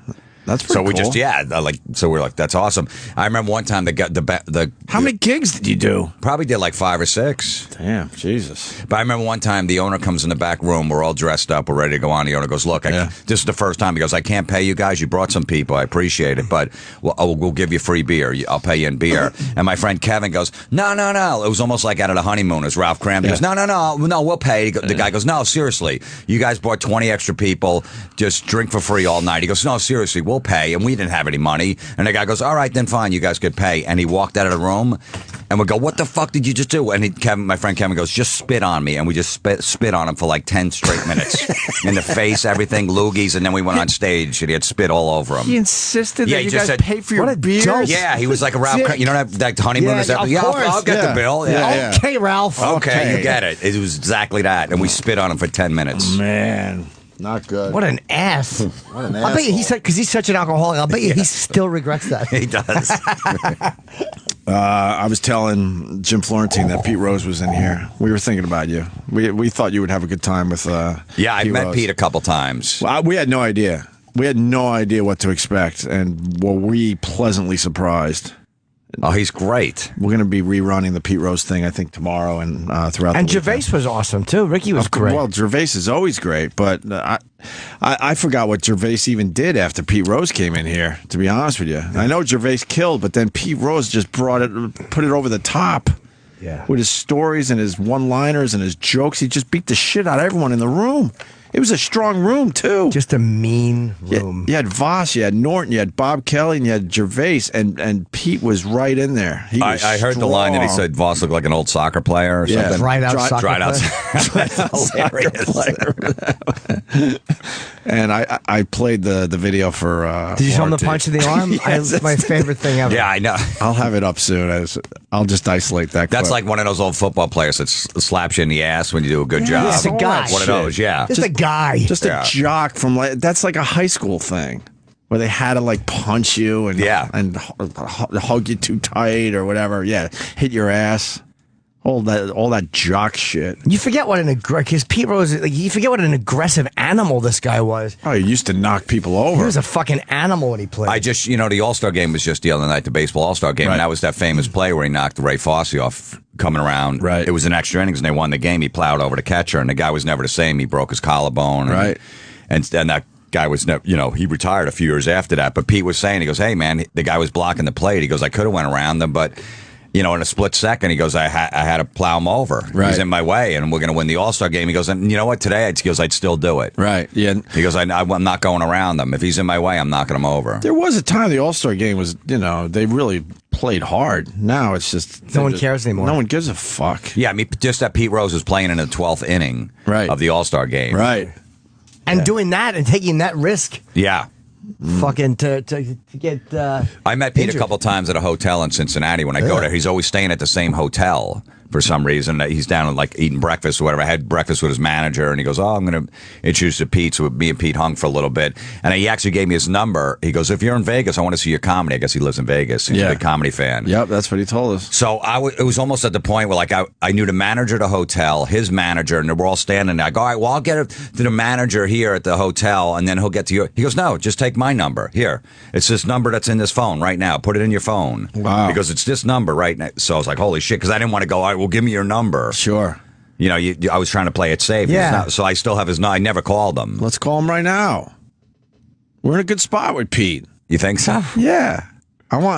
You have to call him, and I want to see if he remembers you. You got to give it time. It's only 5 in the morning in Vegas. He's home. That's true. Maybe Should wait a little later. while. Yeah. Well, if you want to do it later in the show, I'd rather wake him up, though. That would be even better. I got nothing. I'll do it later in the show. Give him a couple hours to get up. A couple hours. Because his I guess he was with some Asian girl, some young Asian chick. Yeah, that's his fiance. We were like looking at pictures on the internet the other night. So his manager knew I did used to do these old Asian jokes about an Asian girl. So he was Pete's like, "Oh, tell me those jokes." I was telling Pete, he was dying laughing at him. He appreciates a good joke. Pete's like, "Oh, you're the guy with the Asian jokes. What are they again?" And shit like that. So isn't the All-Star game's in Cincinnati next year? I think. Yeah, it is. Yeah, and baseball said Pete's allowed to be there if the Reds want to bring him. Yeah, but he's limited what he can do. Yeah, right? then they're warning the Reds, saying, "You know what you can and can't do with Pete Rose." Ugh. You don't like Bud Selig? No. No, it's just like, come on already. Dr. Bud Selig. It's been 25 years. Yeah. You know, and his stats, you're just going to ignore all those stats? Pete's good for baseball. I just love it every time. He loves it to this day, No, too. I know. He's so passionate about it. He'd be great. And I love it. The Hall of Fame every year when they induct the guys, Pete goes right across the street and sells his autograph. And sits there for hours. Sets up a card table. Yeah. People sign? People, hey? Oh, yeah. He gets more people than the guys going in the hall. Yeah, he signed a baseball for me, the other day, and I Instagrammed it because it's kind of exciting. It's Pete Rose, and Pete usually doesn't do that for free. He likes to charge. We did a bunch of them. He did a bunch of them. Put the number, how many hits he had, and all that, and I'm a little proud of it. I put it on Instagram. Of course, these douchebags. That's worthless. You know how many autographs he signs? It's like, Jesus, what's wrong with you? I got it signed to me. Yeah, I'm not going to sell it or anything. It was a cool little thing after a great appearance by the guy. Yeah. There's always at least one out 500. there. Oh, you mean one? Oh, yeah. What am I saying? There's always a million. But who cares? You make pretty good money. You're probably not going to go sell that. No. I wonder how much I can get for that ball. But why does that guy have to go out of the way? What's wrong with his life that he's got to go, it's worthless. He signs a lot of those, It's all right. Show me yours then. Yeah. Why does it have to be? I'm not selling it. Like if I'm doing comedy for 25 years now, right. If all of a sudden I'm like, look, I can't pay I got to sell the Pete Rose ball. I'm finished anyway. Yeah, I'm in trouble. Like it's not a Honus Wagner ball. It's a fucking Babe Ruth. He could sign 1,000 things a day. There's still people in my circle, my life that would appreciate a Pete Rose ball. Trust me, absolutely. Because that's what I'll probably do. I'll just probably pass it on to somebody because I don't really collect that stuff like you guys do. How much do you sell them for at these things? I don't know. Probably not a lot. But he goes like when the Reds opening day to Reds, he'll go to Cincinnati and do all these appearances right outside the stadium and stuff. I love that he does that. He's not really allowed in stadiums, right? He can go to the game. He has to pay. He can't. I think he can't get hooked up. Right. But he's allowed to go to the game. He can't go into the clubhouse. He needs permission for that. That's such an insult at this point. 25 years later, don't you think? I think because he denied it for all those years that he gambled. Right. He wrote a book about how he did it and all that stuff, and then all of a sudden he came out and said, "Yes, I did do it." How many of you guys you think gambled? A lot. That's what I'm saying. But he's the only one that got caught. I could see baseball. He can't be the only one that did this. I could see baseball's point because even if he was just betting to win the games, he might have kept another pitcher in there longer than he should have. Oh, I that might have understand. affected his next start. Right. He didn't bet on the Reds to lose, but he could put guys, at jeopardy and stuff. Like maybe the closer he brought in the 8th inning to pitch 2 innings when he really should just brought him in the 9th because his arm was shot from pitching 3 days in a row. Little things like that. But after a while, he should ban him for 10, 15 years and then put him in the Hall of Fame. I think you're giving him too much credit. I think you bet to lose too. Maybe. I mean, I don't know. That's never come out. I don't think so. My gut says it, especially if if they're out of it, if they're out of the race. I think that he probably saw good matchups coming up, like on a Sunday, and he's like, all right, they're throwing a number 5 starter, maybe some guy from the minors, they're calling up the pitch, and I got my number 1 guy. This is a good game to bet on. Right. They already beat us the first 2, so they're going to rest a bunch of guys. Oh, I see. Okay. A lot of times on a Sunday afternoon game, they'll rest guys that played Friday and Saturday because they got a series starting on Monday in another town. But you think, so he probably did it that way, going, all right, I got a really good shot of winning this game. But you think in his head, he figured, okay, it justifies the fact I'm gambling on games that I just, I'm gambling to win. No, but you know what? When you get caught up in that as a gambler, maybe he needed to get out of a big hole by betting on him to lose. That's what I'm thinking. It's possible how deep he was into it. Yeah. If you're on the hook for a bunch, then you go for the easy one. Baseball has to take a brutal stand on that, though. I don't blame baseball for that. I just hate Bud Selig. 25 years, though. You can't deny what he did. His stats are ridiculous. It's a joke that he's not in there. Put him in there with some weird asterisk. Give him the mark of being an asshole or something. I don't know. But those Hall of Fame voters are these old fucking cranky guys that just they hate anything new or God forbid these guys hit more home runs. Oh yeah, Willie Mays hit them, and they hate those old records are sacred to them. And I learned something from Pete Rose because I was trying to defend him a little bit. I said, and with all the steroids and the stuff these guys did, you know, they're still, you know, beating the shit out of you. And he goes, I gotta correct you. He goes, no one that did steroids is in the Hall of Fame yet. That knowingly did it, right? No one ever got in. I was like, holy fuck, I guess you're right about that. Although some of those guys that are in, they probably did it, but there's no proof like there's no proof. Yeah, there's no proof like there is now. I did not realize that. No, yeah, there hasn't. There's no. You got all those guys like McGuire and Bonds and all Clemens and Sosa. None of those guys are in. And that is a bunch. See, like even a guy like Jeff Bagwell played for the Astros. Right. Hit 500 home runs and was. I'm pretty sure he hit 500. He's a guy that was never linked to steroids, but just that he played in that era, he's not in the Hall of Fame yet. And he's a guy that should have been in, but he was never any rumors or anything like that. But they're getting to the point where all these guys, like Gary Sheffield's going to be up next year, I think it is. And he's another guy. How many home runs? He hit for like 520. Oh, okay. But he was kind of linked to Bonds. He worked out with him. And he said he took some amphetamines or something like that, but not steroids. Right. So he's another guy that's not going to get it. Like a guy like Jim Tomei, who played in that era, hit over 600 homers. Right. He was never linked to it, but I don't know if he gets Did in. he hit over 600, Tomei? Yeah, Tomei hit like 670. You sure about that? Absolutely. Oh, my God. Could you look the... I'm sorry. He hit over 600. I think like 610. Wow. Yeah. He was a fucking brute. Yeah, Did he miss a lot of time, too, Jim Tomei, with his back or no? Just when he signed with the Phillies for a little while. Okay. But no, he was just a consistent guy. He was almost like a Rafael Palmeiro who, you know, got busted at the end of his career, who just put up solid numbers every year, 30, 35, 40 homers. You know your baseball.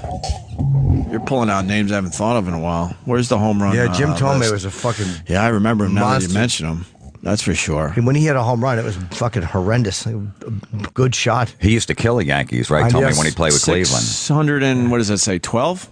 Yeah, 612. So, yeah, Florentine was right on What's that. the record? Was 60 something?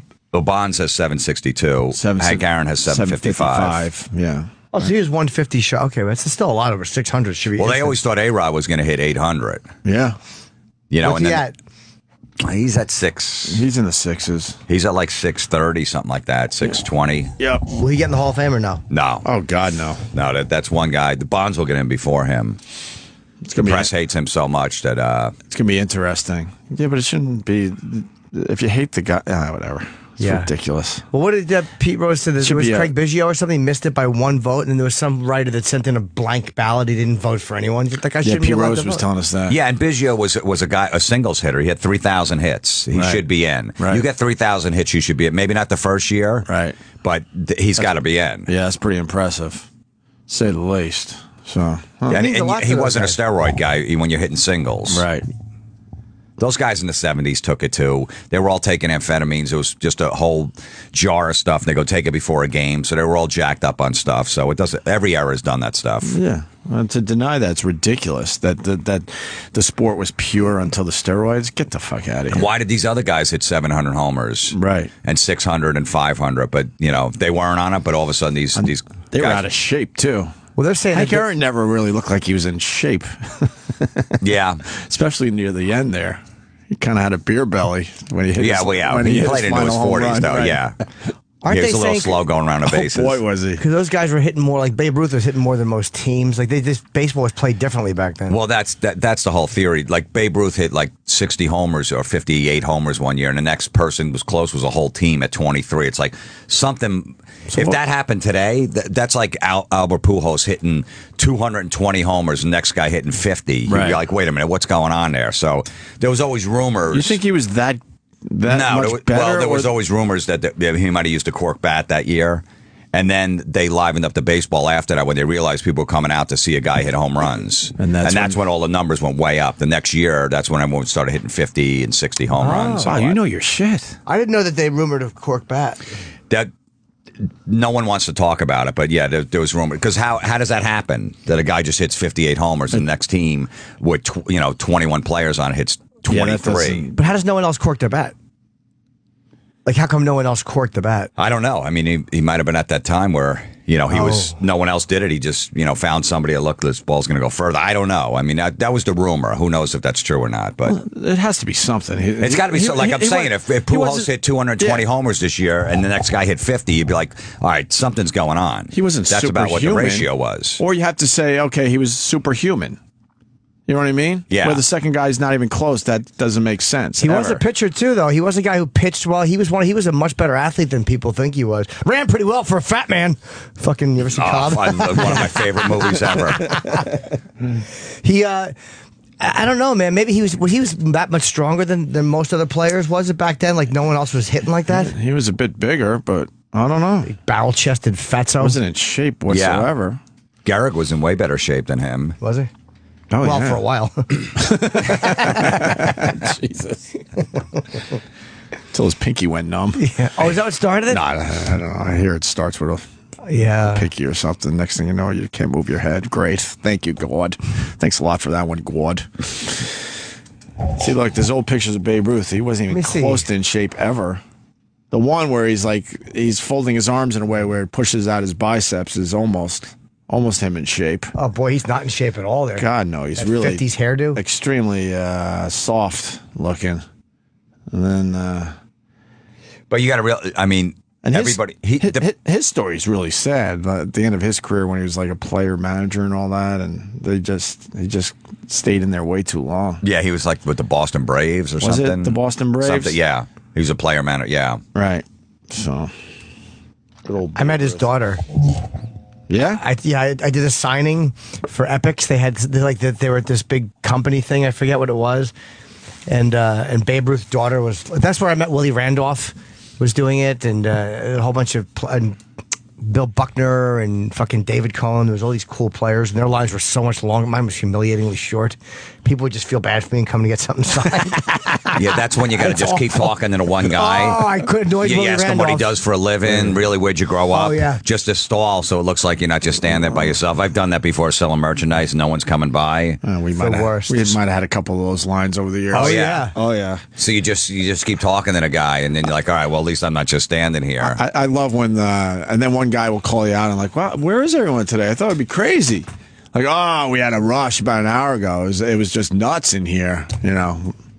You try to come up with of course. excuses. Or if no one's at your table, you just look down like you're shuffling your merchandise, fixing it, right. So you look busy, so you don't just look up and people walking by. The guy that walks right in and right to the table, and you're like awkward. He goes, man, I thought I'd have to wait 2 hours to meet you guys. Thank God for fucking now these phones, because you can look at your phone, check your Twitter. You can act busy like you're in the middle of an important conversation. Right.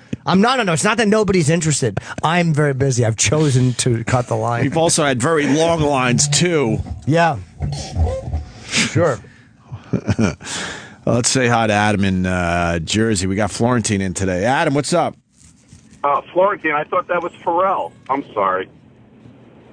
Shake it up. We got it, sir. I don't really understand. Because we're talking sports, or because you sound Jim like has Scott a gravelly Farrell? voice and we talk sports. All right. Anthony in Idaho. What's up? Hey, what's going on, guys? We're, doing this. Right on. Florentine, you by far have the funniest fucking podcast out there. I have never laughed so hard listening to the last, 3 or 4 podcasts. The awful Facebook update. Yeah. The gym selfie called a healthy. I have never in my life felt so dirty as a human being than when you uttered those words. Oh, tell us about this. I always do it like a podcast, like once a month on awful Facebook posts. Right. I have fans send them in, and they just said, if anything that you think I would hate, send it to this email address, and they just send them in. And there's guys like go to the gym and they take pictures of themselves, right? And they'll say healthy instead of a selfie because they're at the gym. God, and they'll send me those pictures. The guy's like, he's holding the phone out, healthy, hashtag healthy. It's the worst. Oh God, it's pretty bad. Is that bad or terrible. what? It's really terrible. And another guy did put up shelves in his garage, and he put shelfie, and he took a picture next to the shelfie. Oh. I did one while I was watching The Sopranos, but I don't want to say what it was. Thank you, Sam. You have to have Norton on your next one. Have to have who? You have to have little Jimmy in on the next one. No, I know. I got it. Yeah, because we could just find a topic that just annoys us and just go off for like an hour. You're not a big Facebook guy? No. Why? It's just. Do you like when people poke you and invite you to a It's just not, Listen to the podcast, and nobody will be a Facebook guy anymore. I'm a little behind on the Florentine podcast, I got to be honest. It's one of the ones I really still like a lot.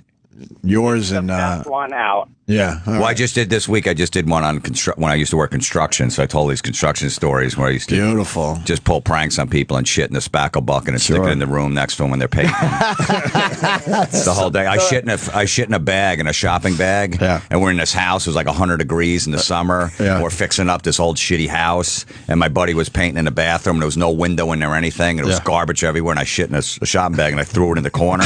So I knew he was going to be painting in there all day. He's like, it fucking reeks in here. I can't be. And when I walk in, I go, I don't smell nothing. I'd bring the other guys down. You smell anything? Like, no. They knew what I did. Yeah. And he's in there, and every like 20 minutes, fuck, this is fucking bullshit. It fucking stinks in here. What stinks? And then at the end of the day, he found out that I shit in the bag. My brother was the boss, and he had like one of those old shitty work vans, and there was just shit everywhere in the van, and I shit in a paint can, right? And I stuck it in his van, like in the middle, underneath everything, and he's driving around with there was no air conditioning in the van. It's in the middle of the summer, Christ. And he's like, what the fuck is going on? Just shit in here. He finally found it, went to fire me because I shit in a paint can. Did you and put leave it in the can van. open, or did you? I left it open, of course. Oh, yeah, it's going to ruin the joke if it's not open, right? Of course. I was wondering how that worked. Whoa. All right, Anthony in Idaho. Thank you, sir. Right on. Thanks, guys. All right, let's say hi to Terry in Beacon, it looks like. Terry. Hey, boys. Hi, Terry. This is turning into a Florentine love fest. Florentine, we were at your Unmasked with Ronnie B last week at the stand. Yeah. I tell you what, man, you fucking killed. That was phenomenal. Yeah, Ron said that was great, too. Thanks, man. It was a lot of fun. Yeah, he just said, let's go tell some funny stories. A lot with you, Jim Yeah, he Norton. told me that. Yeah, that's what he was telling us yesterday. Yeah. I told the story about Jim jerking off my backseat in my car when I just got a new car and his dick's out. That red car. Yeah, he's arguing with me as he's jerking off. And I said, at that point, I should have just said, I don't want to be friends with this guy anymore. It was just you two? No, Bob Levy. Bob Levy. In the front seat? Yep. And Jim was in the But back. Why would you jerk off like Dude, that? it was the first time. We told the story. So weird of me. I'll tell you why. I don't understand. We had done a gig. It was in Connecticut. And I remember it specifically because it was the first time I almost got laid from comedy. It was... there was a girl, she was maybe a 3. Yeah. Remember we were at the table with all of her brothers were hanging out, and she's rubbing my leg under the table. I've never had that happen in my life. It was like something out of a porno movie. Right. And I almost dumped in my pants. And you had those weightlifter pants on, right? Yeah, the Those- purple ones Right. that Mark Vito gave me. And so I fucking walked her out. And I'm like, come on, I'll sign a headshot for you. And I've never wanted to get blown in the car so bad. But as I'm walking, her brothers are at the door. And I knew I didn't have pictures in the car. So I just made like I was going to sign. I'm like, oh, I can't find them. So I signed a napkin and walked her back. I was so out of control. I mean, I was 22 or 23 at the latest. I mean, I made 22. Yeah, but too old. All right. But I was too old to be jerking off in front of your friends. But dude, I was in the back seat. It was pitch black driving home. I've never had.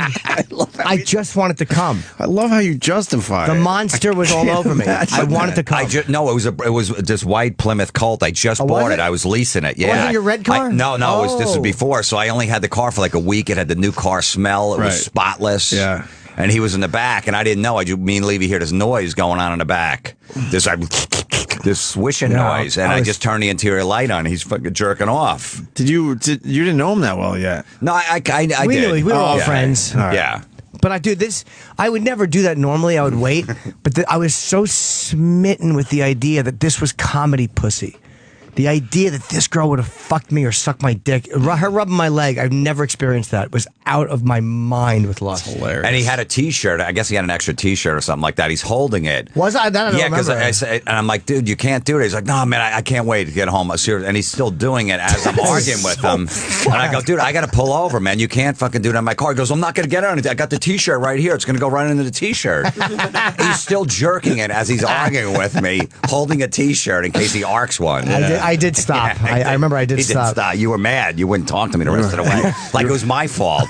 You were in a frenzy. Dude, I was in a frenzy. I was out of control. Walking out to the car thinking I was going to get my dick sucked, and then her dumb brothers coming to the fucking door. I was out of my mind. Did you pull your pants down and all that? No, it was out, but I was fucking... I would have just rubbed my jeans or something. No, I was out of control. A good at rub that point. going on where no one would see it. Dude, my whole life I wanted this to happen. It was finally happening, and it got ruined because her brothers. Wow. That's wild. You still remember that? I like it was. I don't remember what she looked like. I just remember that she was not that attractive, but her touching me under the table, I was out of my fucking head, blind with lust. All right, let's. When is it airing? Florentine's. I think it premieres, if I heard right, tomorrow afternoon at 2 on Raw Dog. Okay. Make sure you check that out. Yeah. Ronnie does a great job with that, man. He's great. Let's say hi to Jared in Philly. Jared. Hey there, faggots. How you doing this morning? Hey. So, remember Pete Rose yesterday was going off on a rant on how big DiMaggio's cock was? Yeah. Supposedly, that they went to Vietnam together? Yeah, they showered together, or, no, correction, Pete Rose showered DiMaggio. I was confused by that, because wouldn't DiMaggio be a lot older than Pete Rose? Yeah, I don't know, but interestingly Do you enough, understand that story? Because I was... Yeah, they were going over to interchange troops or something, so it was probably DiMaggio was the older guy and Pete was the young hot player or whatever. Okay, I got you. All right, yeah, so then... continue there, Jared. So interestingly enough, there's a photo.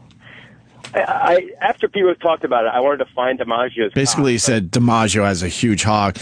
Just so Florentine knows, they were in the jungle or whatever. They didn't have like, the best accommodation. So Pete Rose gave Joe DiMaggio a shower. That sounds a little weird, too. How long is the story? The E-Rock clip just is interrupted. 120. Yeah, play it for Florentine. What the hell? This is Pete Rose telling the story. And then I'll get back to you, Jared. Hold on a sec. In 1967, I get a call from the State Department. 67. Yes. And I'm just a kid. And the guy says, "You want to go to Vietnam?" I said, "Not necessarily. There's a war going on over there." He said, "Well, Joe DiMaggio is going." I said, "I'll go." Yeah. You know, I walked through hell in a gasoline suit to meet Joe DiMaggio. So I flew to San Francisco. We flew to Saigon. Myself, Joe, Tony Canigliaro. I don't know if you guys remember him. I know and that. a guy named Jerry Coleman, who played for the Yankees. Right. Announcer for San Diego, by the way, just died about 4 months ago. And they broke us up into two groups, and then we end up meeting them on the Intrepid, which I passed on the way to get here today, in the Tonkin Bay. And so did Bobby, but he was in the water. and it's so hot you can't sleep. I mean, there's bombs going off, and every fourth bullet out of the helicopter is a tracer. And Joe says, "I got to take a shower."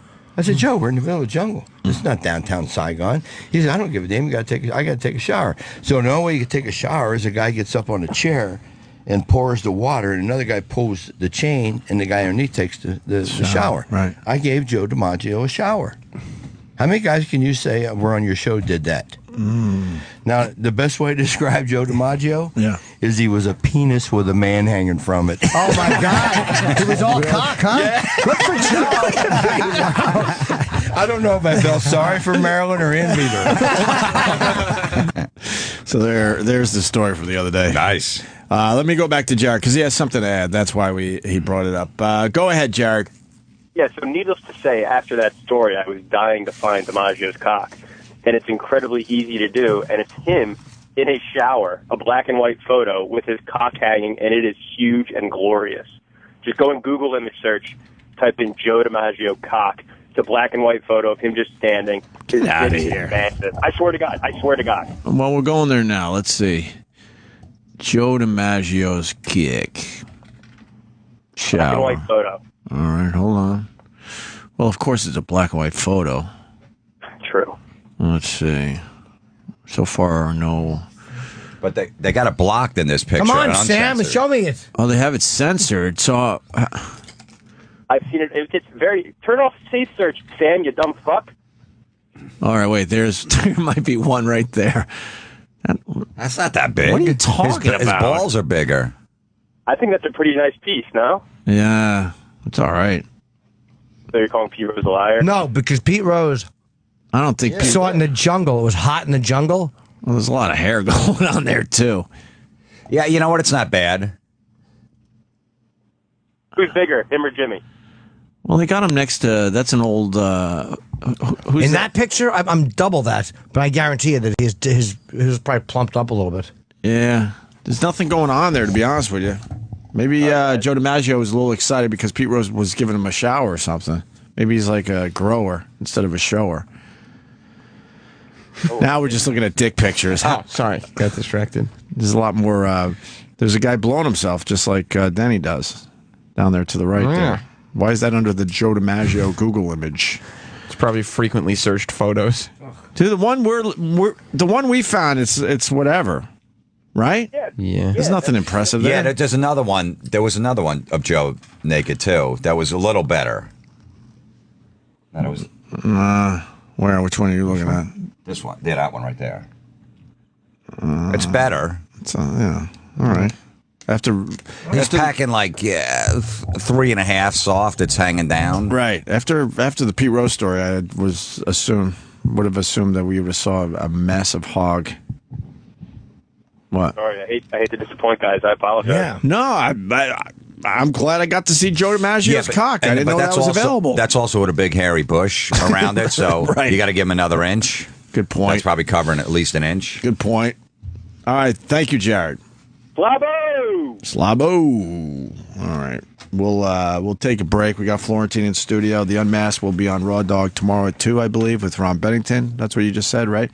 And then Florentine's he's taping his special, very cool, at the George Street Playhouse in New Brunswick, New Jersey. You could go to jimflorentine.com for ticket info, right? Yeah, or GeorgeStreetPlayhouse.org, September 13th, 2 shows that night. So very nice. And then this weekend, Friday, Saturday, Uncle Vinny's Comedy Club, Pleasant, New Jersey. Sirius 206 XM 103. Truck drivers, kings of the highway. None? Do you? Who does? I'm not talking about ice cream trucks now. I'm talking to you big 18-wheel, road-clogging pieces of shit that ruin the road for fucking everybody. I hope you, nothing personal against you, but I just hope you all die Ebola virus deaths where you get a truckload of infected monkeys and one of them nips you on the back of the neck, you bleed out of your eyes, your guts all soup up and spray out your ass, and you fucking ruin the road for everyone. You do like 42 miles an hour in a 70-mile-an-hour zone, but then shitbag number 2, he can do 42 and a half, so he'll swing it on out, clog up both lanes all the way to San Antonio, and the race is on, and here it goes. And just as you're about to pass, then shitbag number 1 spills his coffee all over his porno magazine, jacks it back up a notch. You're neck and neck. Who do you get behind? Do you get behind the one, hallucinating after 3 days on the road doing truck stop speed, or the one slinging liquid pig shit out of the back of his rig all over your windshield, you fucking asshole. I have tapes of the Reginald Denny beating in the LA riots. That truck driver they beat the shit out of. I beat off to that tape, ladies and gentlemen. I try to time it so I can come right while he gets hit in the head with the brick. That's why I love this business, because it's a healthy outlet for that, I get mad at you, I yell at them, they laugh, I get paid, we all go home shit-faced and happy, Because otherwise I'm stuck behind that prick for 30 miles, screaming at the inside of my windshield, take off the highway, go take it out on some poor kid in a McDonald's drive-thru. It's not his fault. I'm yelling at him, if I wanted fries, I'd ask for fries. What did he do? Poor kid's sweating his ass off for $4 an hour in some grease factory. He doesn't need my shit on top of it. Meanwhile, he's in there beating off in my fish sandwich. If I wanted fries, I'd ask for fries. I want it. I'm eating his jizz at some trucker's fault. No one wins there. You're gonna give someone shit, just make sure they deserve it first, The boys are back. I would tell you which boys, but nobody's named this goddamn fucking show yet. What the fuck, Troy?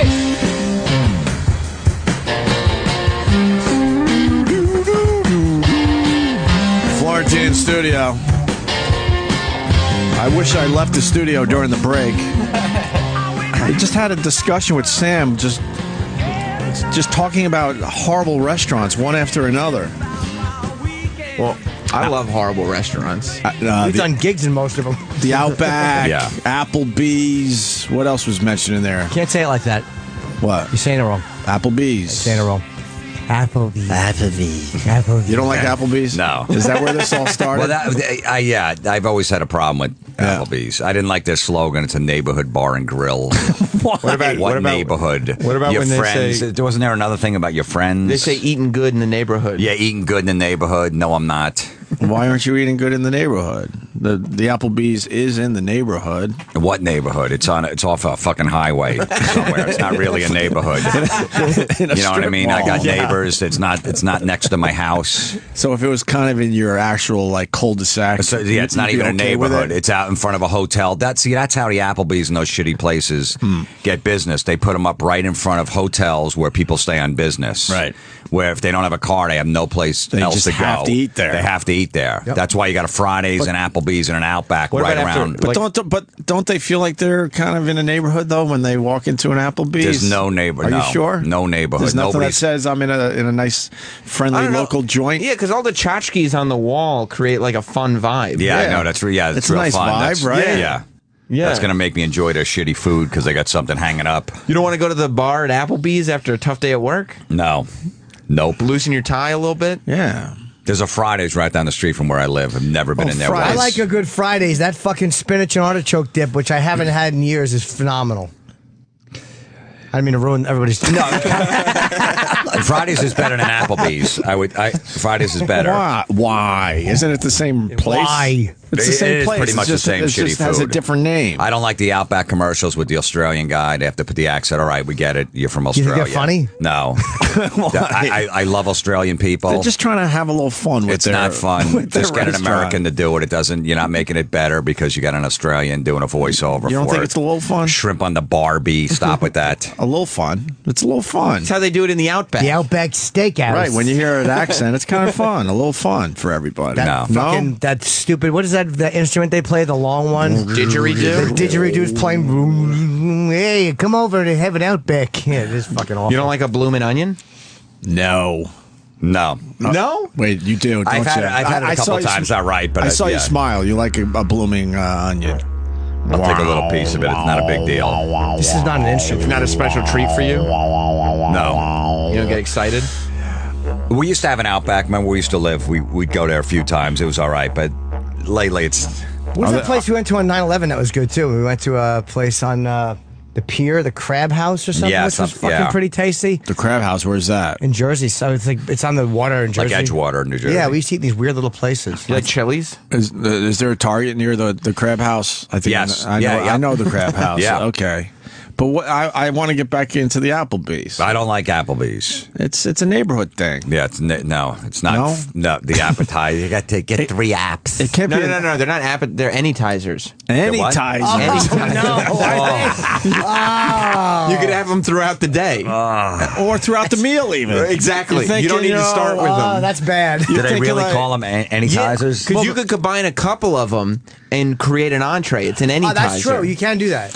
But that's smart. Think about it. That must be fun, Because you right? got You're going like, what do we want to do? Well, no, I'll tell you why it makes sense. Because you got your entree, and you're like, oh man, it's too bad I can't order another appetizer because they're appetizers. Yeah. But if they're called anytizers, then you're like, oh, I could still order this stuff Like, before dessert. What if you want to just you're just feeling like you're having fun one day? You know, just balls to If the I wall. was having fun, I wouldn't want to go to an Applebee's. That would ruin the day. But what if you want to have boneless buffalo wings as the main course?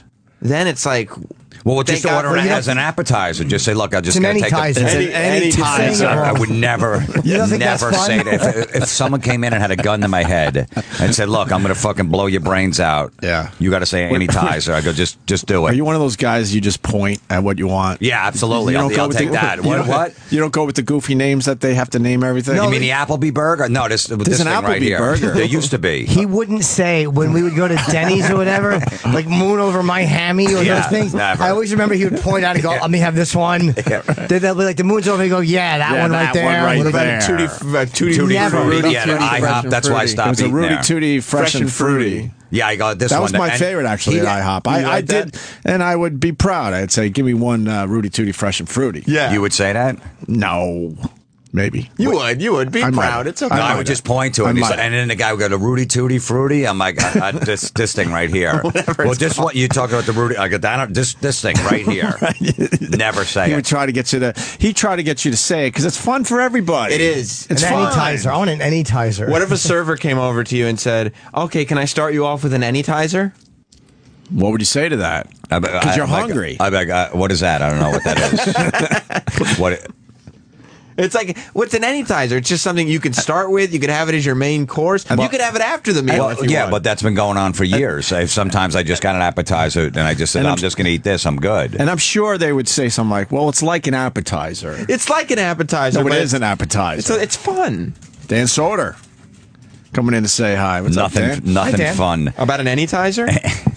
I didn't even know they did that. Yeah, that makes it even No, worse. that's awful. You really want to sit there? Yeah, You're really go gonna ahead, sit Dan. You're really going to sit there. No, I don't You're really want going to sit there. Don't do that. You're really going to sit there. Don't do that. Fuck It's the him. only You're line. important. gonna sit Fuck there. him. This You're is like putting important. on your dead dad's suit. I'm not doing it. We're taking notice. You're really going to sit there. Ah, you son of a bitch! You tricked me into sitting here. I didn't say sit there. Rich Voss had. I will stand patiently back there. and Rich wait. Voss had no problem sitting there. I'll be honest with you. know. He's the only one that had no problem sitting And was actually there. still walking out with his bag. Fucking boss hopped up. Yeah, well, he's got a too tan confidence. That's what it is. He's got that overly tan confidence. Dan, I got in early just so I didn't have to. So I knew you had to sit there. You I set took the me last up. seat. Yeah, You set me You're up. really sitting there. I was supposed to be in at 10. I came in at 8:30 just so I didn't have to sit there. All right, you're sitting there. This is flashbacks of my childhood of my mom going, "You're your father." And I'm like, "No, I'm not. I'm not him."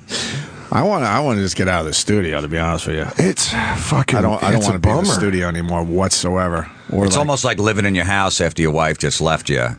Yeah. She just fucked your best friend, and she's like, I'll move out," and you're stuck in the house with all those memories. You know what we could do to bring the vibe up in here? What? Put some like license plates and stuff like that all over the walls. Yeah, like a kayak. Are you gonna try to do an Applebee's? You're Yeah. gonna Applebee's in the studio? Yeah. Were you listening? No. Florentine's a huge fan of Applebee's. Do you have a favorite anytizer? You know what? I totally agree with you. I love Applebee's. What's your You favorite got stock in it or something? Or No, I just find. What's your favorite anytizer? I don't know the anytizer. I just They call them anytizers. That's my white trash gene. I just love Applebee's. See, It is a fun place, though. It's a fun place. Dan, did you ever have fun in an Applebee's?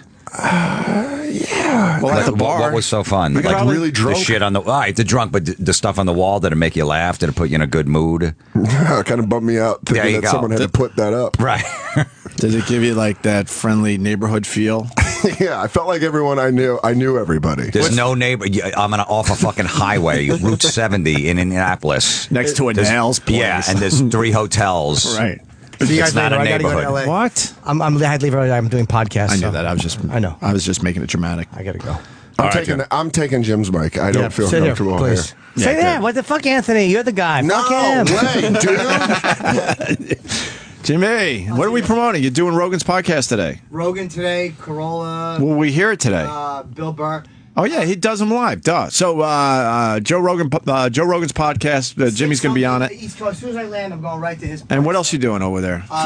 Corolla, Kevin and Bean. Corolla, Kevin and Bean, Bill Burr, Kevin Pollak. and Kevin Pollak. A lot of promotion for the Vice show that's starting next week. Who's that guy? Who's that guy? I don't know. I know it looks like an old high school football coach. Huh? Who is it? They were on Pete Dominic's show. Oh.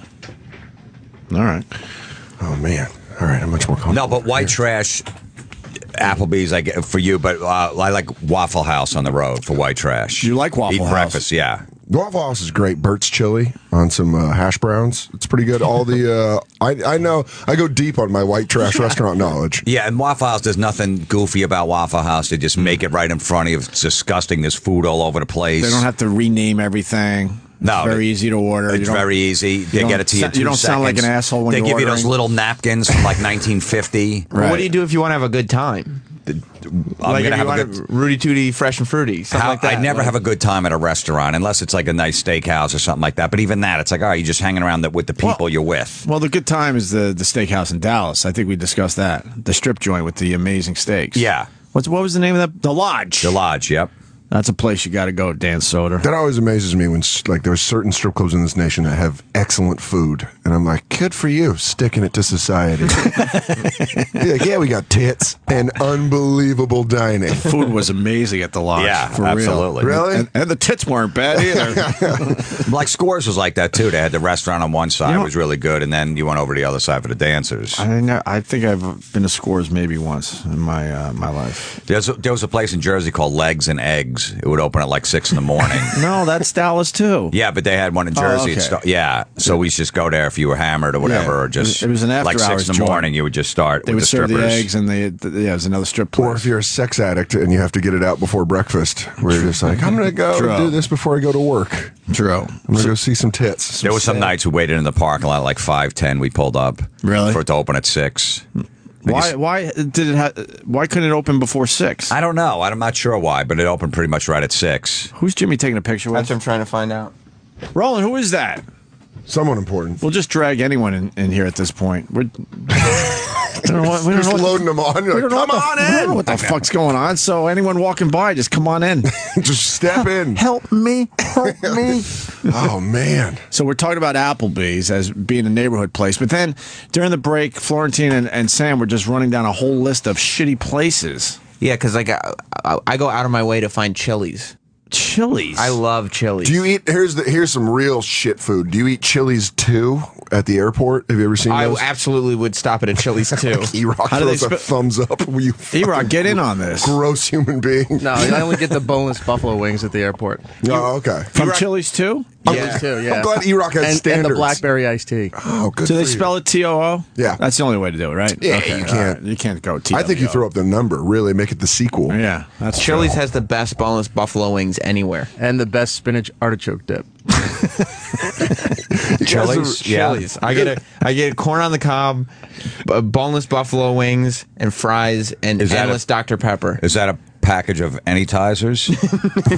I guess it would technically. They'd be anytizers. Like, shouldn't people just stop going to Applebee's just because they call their appetizers anytizers? They should, but they're slathered in Jack Daniels barbecue sauce. How would you not go to Applebee's with all that delicious Jack Daniels? So you guys, I mean, do you eat at all these places on the road then, Sometimes, 14? you stay in a hotel where you got no choice. That's the only place right outside the Holiday Inn you're staying at if you don't have a car, which I never do on the road. But I would think, first of all, being on the road like you guys are would be the coolest thing ever. But probably after a few years, it sucks a dick, right? I don't mind it. I get sleep when I'm on the road. Yeah, Okay. yeah, I don't mind it. But the food, sometimes you got to eat at a Subway. You got no choice or some shit that's right in front of the hotel. Well, the other part of this was, I would assume if you are on the road and you do enjoy, like you're saying, you would like to get the local flair. Like you would like to go to the local joints. You would, but like I was just in Nashville this week, and I went to all the barbecue there, Jack's Barbecue and the famous. Well, that's a different type of place. I'm talking about like you're in Cleveland Or Tacoma. All right, Like, and find the ooh. local places in those other, like Nashville. It's a guarantee you're going to get some great local restaurants. But that's what's good about Applebee's. It's local wherever you are. It's the neighborhood bar and grill. And it really is. It can't be the neighborhood bar and grill if it looks exactly the same. But that's what I want. I like comfort. I feel comfort knowing there's a toboggan on the wall when I walk in. Why do they have a toboggan on the wall? Do you like when they put pictures up of the local high school football team? It gives me something to jerk What do you off mean? to in the hotel room. Have you never seen that in an Applebee's? No. They put pictures and jerseys up from the local high school football team. So it's like it's the neighborhood. Oh, well, I don't mind that because it's, people playing high school football, you go in there. Hey, Yeah. some kid's trying to get laid and he's like, bring some chick to Applebee's. Hey, look, my jersey's on the wall. I get that. But no, it's nothing. It's not in a neighborhood. There's no fucking Applebee's in a neighborhood. Well, wow. I want to thank Jim Florentine because now the phones are completely lit. You son of a bitch! I love Applebee's. I take my wife there every Friday. It's our neighborhood restaurant. You cocksucker! Some guys all jacked up right now because Florentine's trashing Applebee's. We're going to. They used to put little league baseball pictures up like back in the early '90s, and then this pedophile craze hit, and then they're like, "Why don't we stop the pedophile craze?" Yeah, the pedophile craze. I didn't know there was a craze. You didn't know that? No, It's like Beatlemania. It's more like a phenomenon, really. It never happened before '94. When was the craze? I don't. Whenever the Catch a Predator came out, that's when everyone became aware of it. 2006. Most of the people, 90% of the people that eat Applebee's are business people, have no choice. Like I said, they don't have a car; they just walk there, or they just drive. And I'm hungry. Oh, I'm hungry too. Hey, all right. There's an Applebee's. You want to eat there?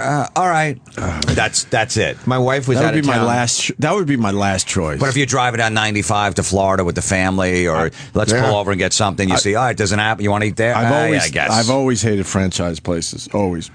My wife my was- entire life. I always try to search out the local joint. Are you like a hipster when it comes to friends? You're like, I don't like support big business. I don't support big business.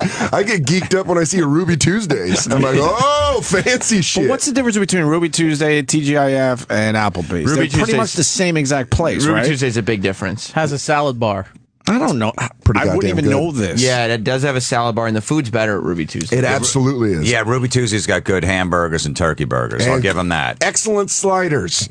Love the sliders. Enough with the sliders. Yeah, I know. I So guarantee White Florentine Castle hates started a that years. slider. It's like, all right, everybody's got to have a. Even the comedy clubs have sliders now. It's like, stop with your fucking. You want a mini burger? You want a brisket slider? But on the menus in the comedy club, they put openers, because that's the appetizer. That's fun. And then features is the entree. That's good because it'll start you laughing before the comedian even gets on stage. What's the desserts? Encores. Encore. Yeah, which no comedian does an encore ever. Right. You know how arrogant of a person as a comedian you have to be like, I'm going to go give him 15 more. I know. You just did an hour, you I'm now asshole. going to give them Stairway to Heaven. Guys, I know what jokes you really want to hear, and I'm coming back to play the hits. Right. But White Castle, allow them to continue the sliders. They're They the were the only place originators. that should be able to do sliders. They were the originators. Let's go to Rochester. Jason, what's going on, buddy? How's it going, boys? The show sounds great this week. Oh, thank you. We're trying to figure this shit out. What do you got, buddy? I'm a huge fan of Florentine's podcast. I love one about corporate slogans because it's like pointed out like on every Dunkin' Donuts at gas station. They'll be like, tweet your Dunkin' moment, hashtag wake up with Dunkin'. And What kind of moment could you have with a Dunkin' Donut? Nothing. A Dunkin' moment. I don't know. I would see how many I could put on my erect penis. I would start there. Would they accept that as a Dunkin' moment? Their sugary coffee.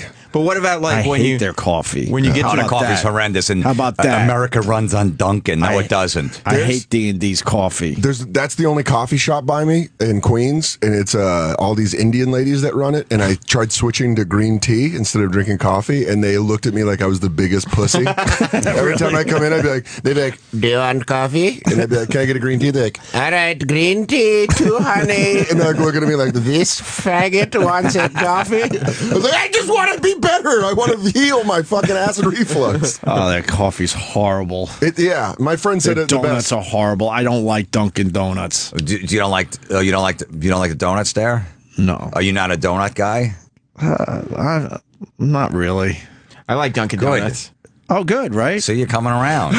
Let's high five. You're getting over your childhood ketchup. You like ketchup, but no, I like ketchup. You're not gonna turn me on ketchup, but donuts, I'm over. I'm Yeah. done with donuts. Even There's the other frosted things to ones? have. they're done. I'm done with that You shit. don't like any donuts or just Dunkin' Donuts? Any donuts. Why? I'll get like Great. I'll get a pastry, with something inside, but I don't need an actual donut. I don't like where this is going. I don't like no. So you go to like a party where someone buys like like 12 donuts, and you're like, oh, cool, what's in here? And you, I smoke a lot of pot, so yeah, I do. all right, well that How about cupcakes? Are you over cupcakes? never liked them. Oh, man, I used to eat those Yankee Doodles. Remember those? Sure. They came in a 3-pack. So does nobody brings like munchkins to the comedy club? No, but my wife will get my son like those munchkins from Dunkin' Donuts That's on like okay. Fridays or whatever. Because he's a kid. He's That's a kid. okay. Yeah, he eats those. You don't My kid enjoy them with loves him? all that shit. You don't enjoy them with him? No, I want to. No, I want to throw them out as soon as I see them. But cupcakes are all the rage. They really are. It's like a piece of cake if you really think about it. I'm doing a Seinfeld thing now, I guess, but it is just like Cupcakes? Why are it's cupcakes? just a piece of cake, really. So You know, you, like a so good you might go cupcake? home today and eat a cupcake. I might still do a cupcake. Seriously. Just peeling one Is that- softly. He's like, I do like these. There might be a Magnolia's Bakery in my neighborhood. Crumbs sucked a dick, though. They were horrible with their cupcakes. I'm glad they're out of business. You have a lot of cupcake knowledge. I do. For someone that hates cupcakes. I've been obsessed with Crumbs. I always thought they were awful. And supposedly, or did someone save their business? No, I think it's gone. But then I heard that someone was going to try to save it or something. Hostess is back, thank God. The Twinkies and the cupcakes and all those are they were going to go out of business, but somebody saved that company. I went old school the other day. What are those pies that you get at gas Enemies? stations? Oh, the cherry pie. The Hostess. E-Rock. Yeah, the Hostess pie. fruit pies. Yeah. Yeah, my wife got me a lemon one. Ooh, That's okay. good. I thought I was on crack after I ate it. Yeah, that thing's Holy fuck. pure sugar. I think the wrapping's made out of sugar even. Entenmann's used to be my thing. I used to love Entenmann's. Oh no! Yeah, me and Aunt talked about it all the time. The original coffee cake. I'll eat. Yeah, I'll that eat was the, good. I'll eat the whole box in a weekend, no problem. I just keep cutting off slivers. Yeah. And I figure if they're only little slivers, I'm okay. And by Sunday, the whole thing's gone. What about Entenmann's Pop-Ums? What the I hell don't are even know what those? that is. It's like little donut holes, but you just pop them in your mouth. So they're like just- munchkins. But they're called Pop-Ums because you can just pop them in. Well, you could pop in anything in your mouth. When you eat anything, don't you just pop it in? Yeah. Well, I mean, I guess, but these are just you just take it and you just pop it in. I don't know. What about a good? Even- how about no. a good Olive Garden? No, never been an Olive Garden. You've never been? You're I missing don't like- out. The Olive Garden and what's the other one? Carrabba's are the same Oh yeah. shitty like Carrabba's. Italian food. Carrabba's, whatever Outback it is. owns Carrabba's. I might do a good Olive Garden every once in a while. Yeah. If there's an Olive Garden in like the hotel parking lot, I'll be like, Well, you got no. Yeah, when you Yeah. it's either that or the Applebee's, so you have to switch. but then I pretend that I don't have an option. There could be like another restaurant close by. I'm like, I'll just do the Olive Garden. I used to go to Pizza Hut for their spaghetti when I was really poor. Loved it. Pizza Hut used to have a great salad bar. Yeah, I would get the salad bar, and I would actually get their. I never liked their pizza, but I liked their spaghetti, Yeah. which no one ordered. It was No. always a pain in the ass when I ordered it. You're the only It was on the person. menu, but 99% of the people went in there for the pizza. So you look at a Pizza Hut now, you're like, who goes there? Right? Every time you see, like, how are they still open? Like, there's so much better pizza. Especially where we live, maybe there's places out there that don't have a choice, but. There's nothing better than telling a native New Yorker that you order Domino's and they just lose their shit. But Domino's, they still do a good job. It's a good hate eat if you really hate yourself and you're just like, I'm going to punish my entire body. You got to go to Pizza Hut because now they have Wing Street. What's Wing Street? It's buffalo wings. They say only at Pizza Hut, Wing Street, where you can order all kinds of different wings. Why Wing Street? Why straight? It's like it's like when you walk down the street and you see all these different houses. Right. Mm-hmm. That's like variety of buffalo wings. But I don't think that slogan's going to catch on. Wing Street. I don't They think put it it's on the gonna side of the catch on. building. Pizza Hut, but Wing Street is here too. Let's just stop with the slogans trying to catch on. Just fucking, it's a place to eat. You pull over, you're hungry. The Radio Shack tried to call it the Shack. Right. Yeah. It didn't yeah. They were trying to change it. They're gonna go hang out at the Shack. Nobody's fucking hanging out there. You guys want to go hang out at Radio Shack? I got Shack? nothing to do. Because Yeah, the word radio is such an old word now. Oh, dude, kids. Yeah. So they were trying to like become a little hipper, but No, it didn't work. nobody was doing that. I love Radio Shack because they know what they're talking about in there. I go there a lot. I'll support them. Right. Because everyone in there knows exactly what the fuck you need. But nobody started. It completely failed. You're gonna hang out at the Shack. We're gonna get down to the Shack today. Every single one of these catchphrases just sounds like one of those. You can just imagine those assholes in the boardroom. They're like, I got an idea. Wing Street. We call it Wing Street. It's like your neighborhood, but instead of houses, it's delicious wings. And then you see it on the menu, and they have a TM next to it, like a trademark. Nobody's stealing that. Right. You shouldn't have wasted your money. That was the name of my band, Wing Street. And no one in that meeting is brave enough to raise their hand and say, that is a stupid idea. Hey, Neil, you're a cocksucker. That's a dumb idea. You never go to B-Dubs? What's that? B-Dubs. What's B-Dubs? Buffalo Wild Wings. No, that's B-Dubs. I didn't know that was. No, I don't mind that place. Like you watch football, you're on the road. Do you call or it whatever like B-Dubs, that. though? No, I never heard it was B-Dubs. I'll tell you this, though.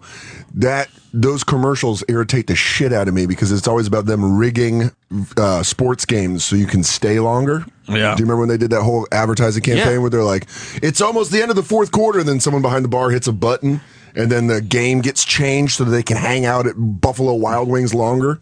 Look, it says if you go to the website, right up top, you can put in your zip code, find a B-dubs. Oh. And there's a little R next to it. That's B-dubs is a registered trademark, so don't be trying to copy that. See, another one, yeah, because I know a lot of people are going to try to steal that. Try to steal B-dubs. But why B-dubs? Because it's dub, W, two W's, Wild Wings, that's the plural, B-dubs. Yeah, but no one could figure that out. Wild Wings. That's stupid. Just call it B-dubs. Buffalo Wild Wings. Then I know what I'm getting. It just doesn't sound as fun when you say it like that. Nothing is fun about this How stuff. about the fact that all these places aren't serving food? It's all processed chickens that are on steroids. Right. And then they're like, B-dubs. It's fucking circus animals that they're serving us. Oh, boy. America runs on Dunkin'.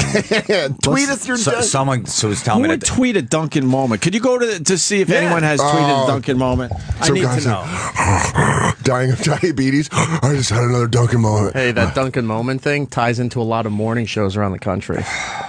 Some guy told me that one of his friends calls Dunkin' Donuts Dunkies. Dunkies? You want to go to Dunkies? I think that's a Boston thing.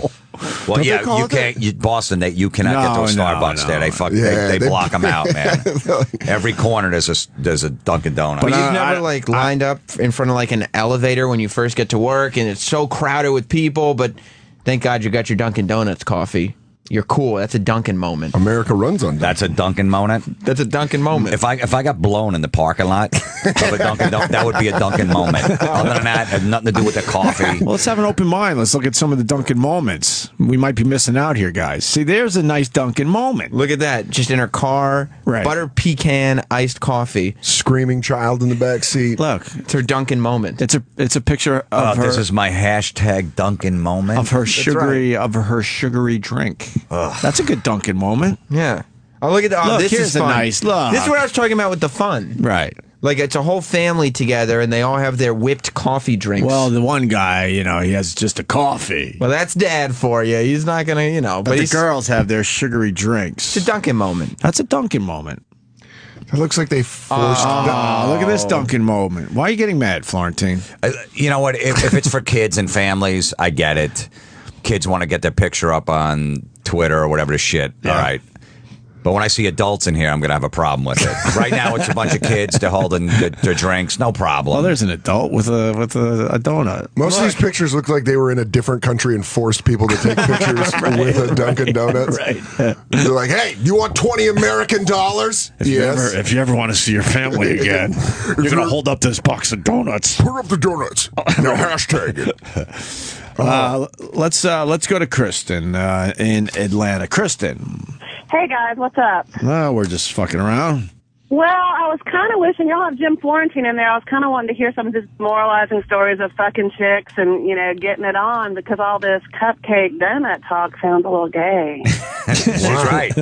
You're right. Absolutely, it is. I was wondering if y'all could skip the donut talk and talk about pussy smashing for about 30 minutes. I was looking to flick my bean before I walk into work. I want Florentine talking about how I used to crush pussy. Oh my God, that guy knows me. That is totally what I was what the fuck? Who calls up? I'm insulted y'all are talking about food. Can y'all go back to ass to mouth references? I think there are a couple jokes in there, right? I hope. blown to the parking lot. All right, we'll get some And the getting chick's blown calling up, stories. so like, I want to hear some fucking stories. Usually the girl's like, what a slob. She's like, like with the penthouse letters where you're like, who the fuck wrote these? It's chicks like that. She's like, Dear Penthouse, I took on a whole basketball team I saw in Applebee's. If the girls are begging for this, you can only imagine that the guys are driving off the road with this talk. Well, I love that she said this. You guys are kind of gay for talking about We admitted donuts and stuff like that. You want to hear sex stories. What about a nice red velvet cupcake? Isn't that the sexy of the cupcakes? Red velvet. It's all the rage. You put red velvet in things, and man, they'll line up. Right, Kristen? Red velvet does sound Maybe put a little red velvet in your pussy. Yeah. And then we can bring the two together, and then we're talking. with a cream pie. Just Jesus! Smash cupcakes into your hole. She just said the scariest two words in sex. What'd she which is say? cream pie. I'm not coming in you. You just made me wince. I'm like, ugh, pull out. I'm just helping y'all head in the right direction. Thank you. You know, we need that every once in a while. Did you ever have a Dunkin' moment? Let me go to San Francisco, the hometown of Dan Soder, I believe, right? Yeah, that's where my dad's from. But you did a couple years there. Yeah, I did a stint there when my parents split up. David, what do you got, buddy? Hey, what's going on, guys? Hey. Saying Applebee's making me sick.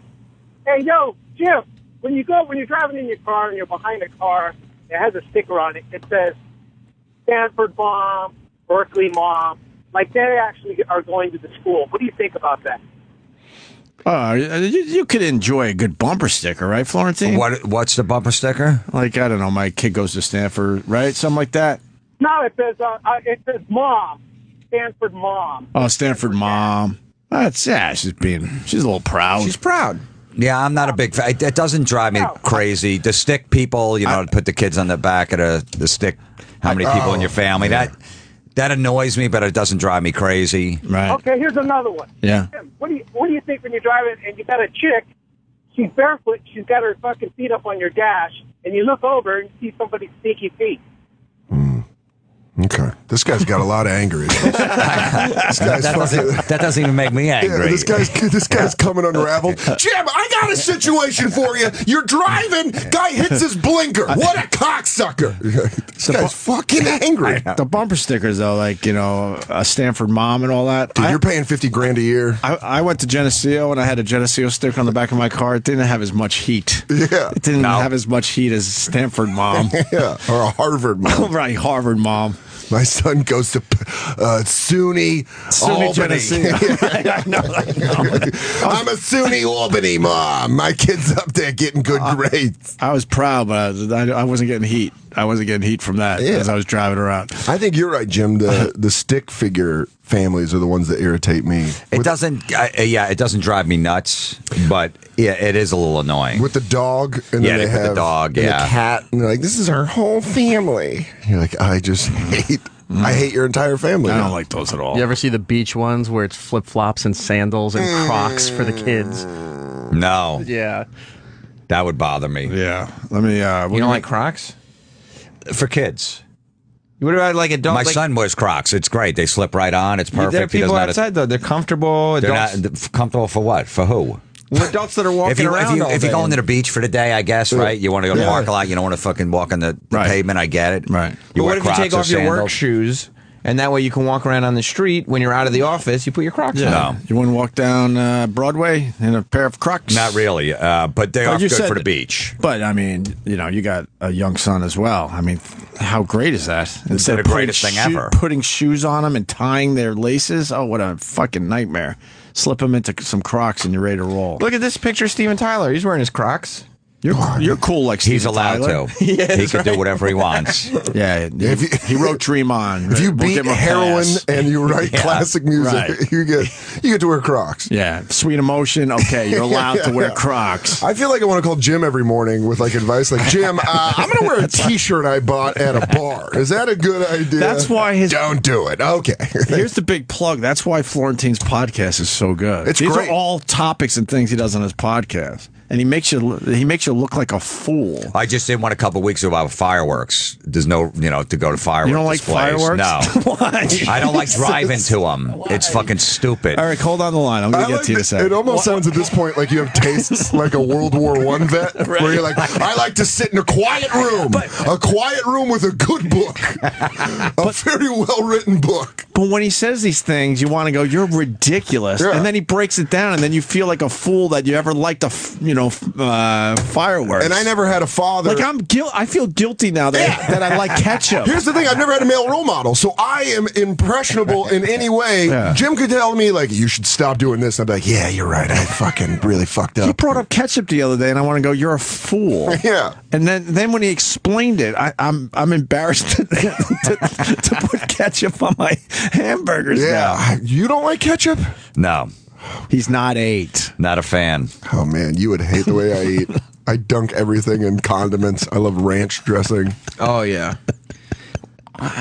Well, what do you use the ranch dressing on? Like everything. I'm white trash, man. I'll do it. I'll dunk anything in there. Yeah. I'll dunk Dunkin' Donuts in white trash. Wow. In white. Wow. I just found a cool hashtag. Yeah. Hashtag how do you KFC? Nice. Oh, those commercials are the fucking worst. That fake reality, like they're holding the camera. Now I still like a good KFC. No way, man. What? No way. And Churches and Popeyes. Popeyes is my favorite. Popeyes is the shit. I'll give you Popeyes. I haven't talked about Popeyes. I was obsessed with Popeyes for a while. Even though they're filled with hate, Chick-fil-A, pretty damn delicious. Chick-fil-A is amazing. It's the best. When I'm outside of New York, I'm like, I know you guys are very intolerant. You're a very intolerant corporation, but goddamn, you make a good chicken sandwich. They use ranch on it. I know. No, they don't. No, they don't. Not on the regular one. You have to put it on there. Oh. It comes with a pickle. Let's see how these people KFC, please. The hashtag is how do you KFC? I'm really With getting a swastika. Oh, dude, that's hilarious. Beautiful. I eat it while I'm hating.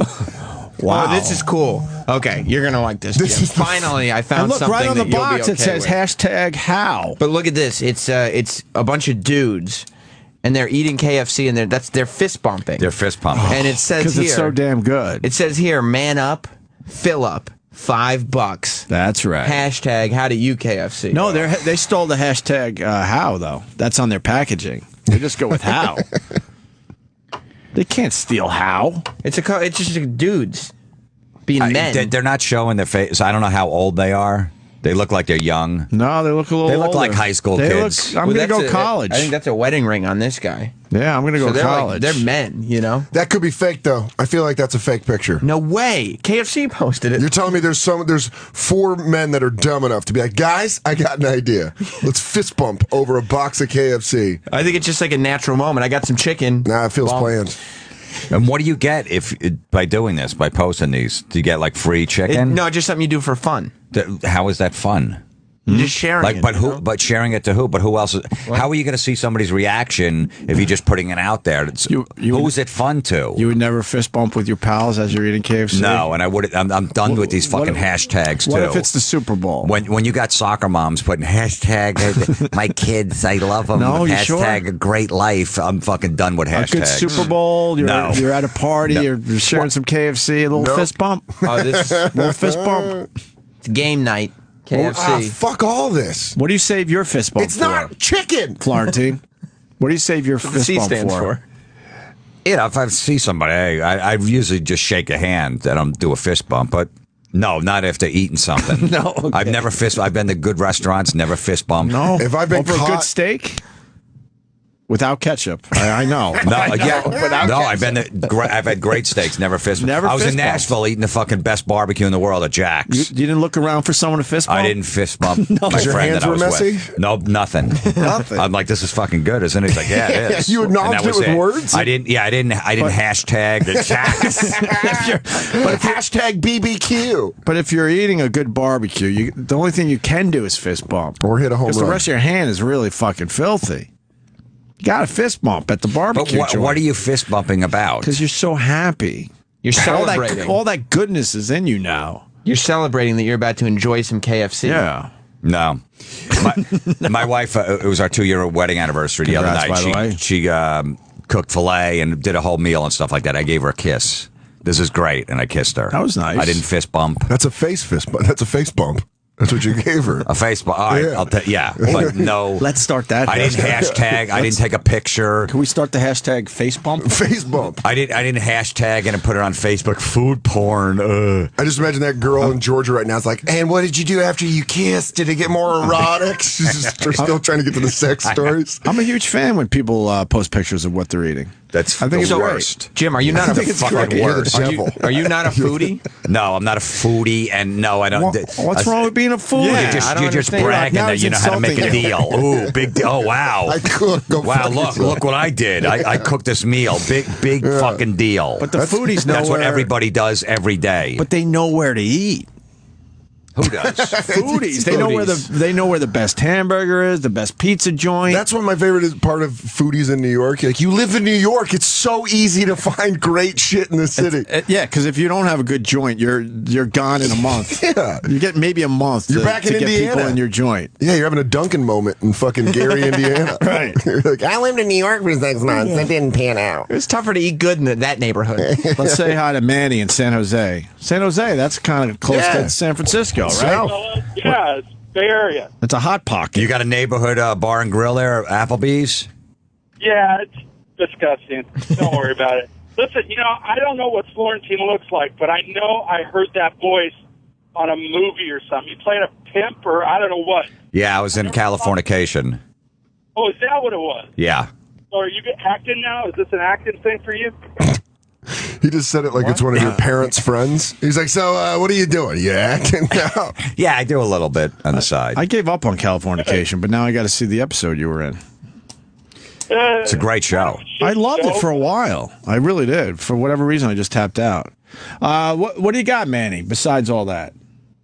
Not much. The stickers, I saw one that was little skulls and crossbones of the whole family. That was retarded. Because they all died, or? Yeah, Jesus. Dog. That's a pretty morbid bumper sticker. Is it Susan Smith's wagon? Jesus. And KFC is disgusting. You got to be kidding. I don't mind KFC still, but Popeye's definitely better. Thank you, man. Get out of your head that you like KFC. There's something you said. Whatever. What was it? Oh, fireworks. You didn't explain. I'm obsessed with that now. I think you're kind of right, though. The 4th of July, everyone searches out the fireworks, and then you realize when you check it out that, why am I watching this? Fireworks have not evolved over the years. It's the same shit. There's nothing new. Yeah, it's explosions. Okay, yeah, right, but it's the same shit when you were a kid. There's nothing new about it. You haven't seen the one that makes a smiley face in the sky? No, I haven't, but... That's a new one, and they also sync up some cool rock songs. Take your favorite rock musicians. That's right. Right, so you get, after the explosions, you could try to hear the music with the explosions, and everybody else going, ooh, ah. And your local rock station will promote that. They're syncing it up. Yeah. We're going to have a Led Zeppelin firework. Yeah. I'd rather hear Two for Tuesday. We're going to get the lead out with fireworks. So you're supposed to put the radio on as the fireworks are going, and they're going to sync it up? Is that how? Yeah, exactly. The second firework you hit, you turn on the radio. It never really syncs up, though. They don't have that one figured out yet. They're on like a minute and a half delay. How could it sync up? What about personal fireworks? I don't know. I love personal. My theory is as long as you don't have to leave your house, if you can go out on your deck or out your apartment on top of the building and watch them, fine. But when you got to go drive 45 minutes to go park 3 miles away to watch 15 minutes of fireworks and then walk 3 miles back and be stuck in traffic for another fucking 2 hours for 15 minutes of shit you saw when you were a kid. When you could see the same fireworks from 10 miles away. Right, from 10 miles away. What's the difference? They don't look better up close. Why do you have to get so close? I'm on board with this. I think. Right, and you got to park in a neighborhood and walk, and then you're around it. Ooh, Well, they took it away from the people, though.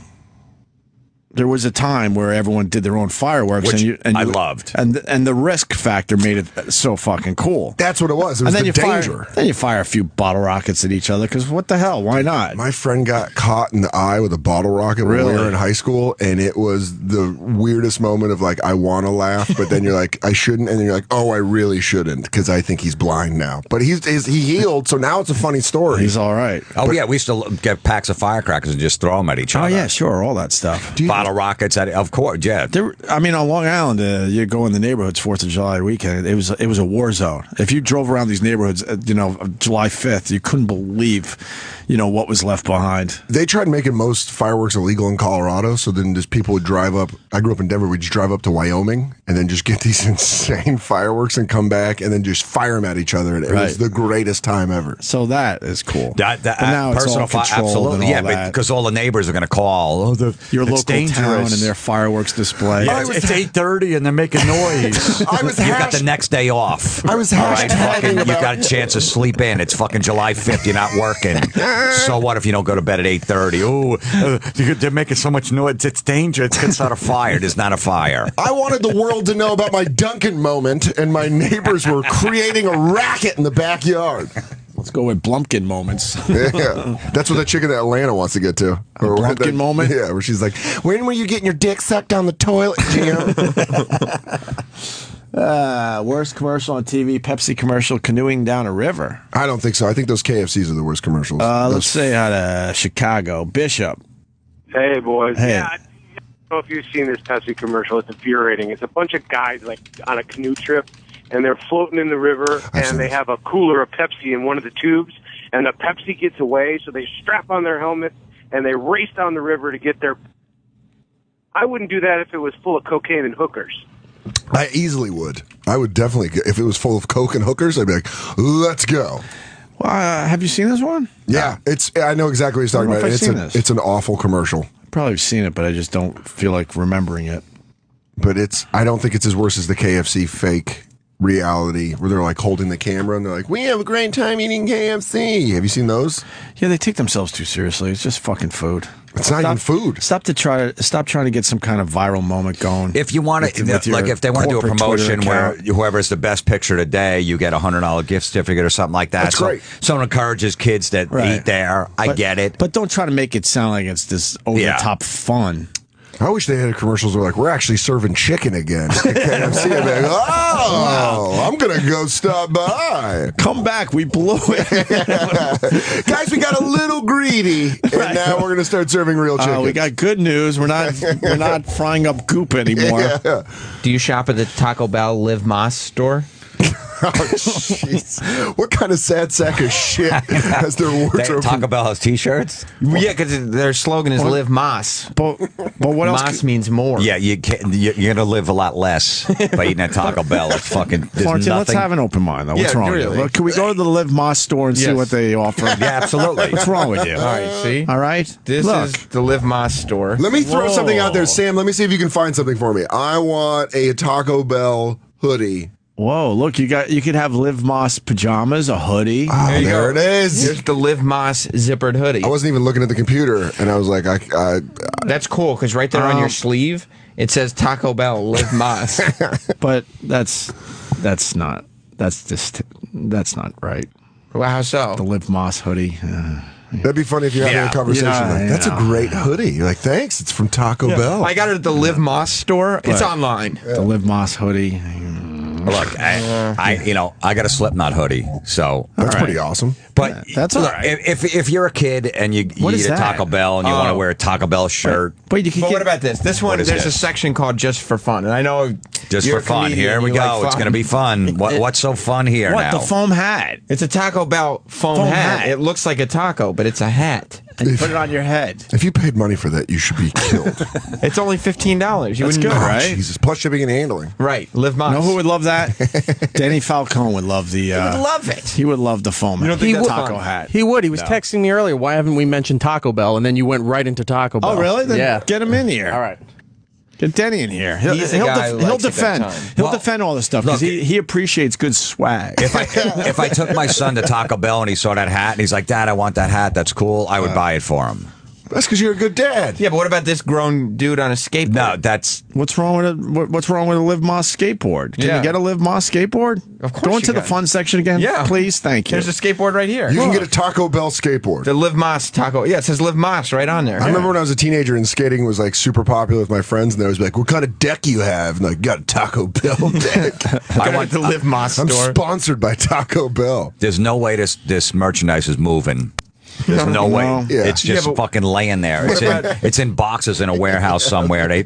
Some guy thought, we're gonna sell all the shit, and nobody's buying the stuff. And right now they're like, dude, we haven't moved any taco helmets. Yeah. No taco helmets. What about the beach towels that say "Make some waves"? That's kind of cool. That's fun though. There's some fun there. Look, young kids. There's no fun in it. Young kids are the ones that are buying this shit. They're not gonna go online to pay fucking $49.95 for a hoodie plus $10 shipping and handling for that. Live Más They're store? not doing it. No. Dennis Falcone's in studio. Anybody sitting here? We also have Dan Soder and Jim Florentine, of course, just killing it today. Thank you, guys. I hear you appreciate some of the Taco Bell stuff. Taco Bell's great because they're up until 3 in the morning on the drive-thru. So what? And there's always a line. You know what that's called? But that doesn't mean it's great. It's called fifth meal. Yeah. No, fourth meal. Fourth meal. What are you, an asshole? You know what? I'd already incorporated fourth meal into my dialect now you're going much fifth? that You should be more meal? Fourth meal is like late at night. Like you have breakfast. They're trying to promote lunch, it as your fourth meal. dinner. They're trying too hard. Yeah, they're branding a fourth You got meal. stupid tacos, and people are going there hammered, and they need something immediately. And Listen, you're pretty drunk. There are lines. Of course, because the bars just let out. It's copyright. Yeah. You know, they have a copyright on that. There's nothing else open. That's why there's lines. Right. If there was something decent open, there'd be nobody there. You're saying if there was any other option. Pretty much. You'll eat cardboard if you have to after the bars close. You're not going into Taco Bell going, oh, I can't wait. Good for Taco Bell. They're playing to their audience. You mean for fourth meal? Yeah, they're like, hey, you're pretty hammered. Come on by. What do you have for fourth meal? Ugh. Do you like the Taco Bell swag? I love it. I love all those. Is it called swag if you have to buy it? No, it's usually in the kids' meals. No. Not We're this talking taco about helmet. the Live Moss store. No, I don't. I wouldn't want to buy it. I like to get it for free. What about if they're just giving it out? I That's understand that.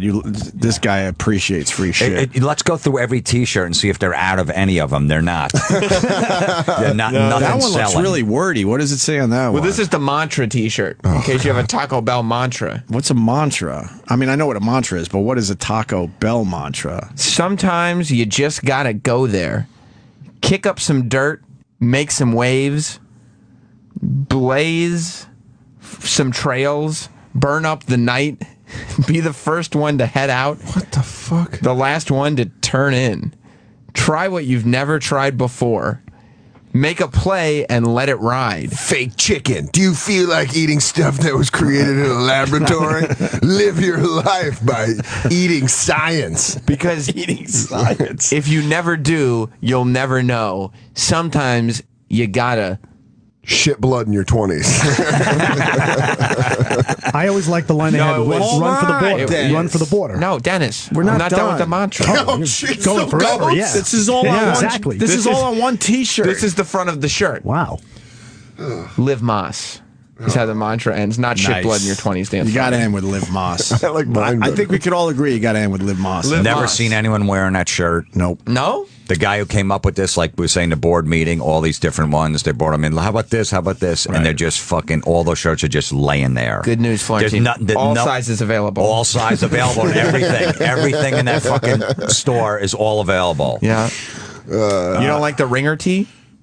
Yeah, I appreciate a good ringer tee. It's vintage. Yeah. Has that vintage look? It's a cool shirt. It doesn't need to say Taco Bell on it. It's $16.99. It's not free. Jesus. It's $16.99 to Live Moss. Well, Let me see if they're out of any sizes. All right, let me check for you. How would you say all sizes? All sizes available. There you go. Dennis Falcone? You like Cracker Barrel? You got to be a Cracker Barrel guy, right? I don't mind it. Cracker Barrel's Breakfast good. there. Cracker Barrel's good. Just to hang out in the rocking chairs and Exactly. No. sip an iced tea. to hang out. No. You Play some hang out in checkers. the rocking because chairs there's and usually- sip iced tea? There's a line, and when you have the kids, you just make sure they're sitting there on the rocking chairs playing. Do you take some a walk checkers. through the country store? I love the country store. You get all the candies in there and the all the best. old fashioned candy. What, a little rock candy? Yeah, you get the rock candy. Are you a Those, fan of some rock candy? Horsehound mints or something? Those, Maybe a little fudge. Do they offer fudge? They do. They have some All right. decent fudge. Fudge with walnuts. You're in. Some stuffed animals for the kids. And the maps. Wait, they have wait, the maps of hold on. all the Cracker Hold Barrels on, not across the everyone country. is agreeing with the fudge thing. Wait, so here. you think that's fun because they have maps of all the Cracker Barrels across Well, the they have a country? lot of games and stuff you could play in there. Little board games and those little games where you They put have, the like- pins in there to keep the kids like occupied. Travel checkers. It's just fun. Your kid's got an iPhone. He's occupied. He's on it. He's got an iPad. It's good old-fashioned He's fun. Yeah, but they don't understand. Hold on a minute. They didn't grow up in the 50s. They're not playing a fucking a little game you put a pin in. There's 5 guys in studio, and one guy gave a look when I said fudge. What's wrong with fudge? I said, I'm looking at you. I love I know, fudge, I know. man. I ain't knocking fudge. I like fudge with some walnuts in there. Delicious. Thank you. I love fudge. Maybe a little peanut butter chocolate type of fudge thing. I don't even know where do you even get fudge at the fudge store, like on the boardwalk. You got to find a good general store. Where do you even get it? I don't even know. That sounds like an old man trying to explain gay sex. He's like, I don't even know where these guys get the fudge. What, down on the boardwalk with the fancy boys? Do they live in Moss? You got to find a good general store, Florentine. A little general store. You know, when you go, I don't know, you Poconos. take a nice ride into the country. You pull over at a nice general store and you get yourself some fudge. Or at the country store at the Cracker Barrel. It gives you that vibe. Dude, I love Cracker Barrel. If you can't Great. find a general store, you can find a Cracker Barrel, and they give you that same vibe. Yeah. Right before you No, I know the store and the Cracker Barrel, but I mean, is this what's America thinks is fun is to like driving and you say, "Oh, General Store, let's get some fudge because we're driving." I love how he acts like he's from another country. Is this what you Americans find fun? Is just eating your chicken dumplings while you have your fudge? When I was younger and you're driving through and you see a strip club, you're like, "Oh, let's fucking. You want to pop in for a beer?" That was fun. Yeah, I don't know. I'd have more fun than that than buying fucking fudge.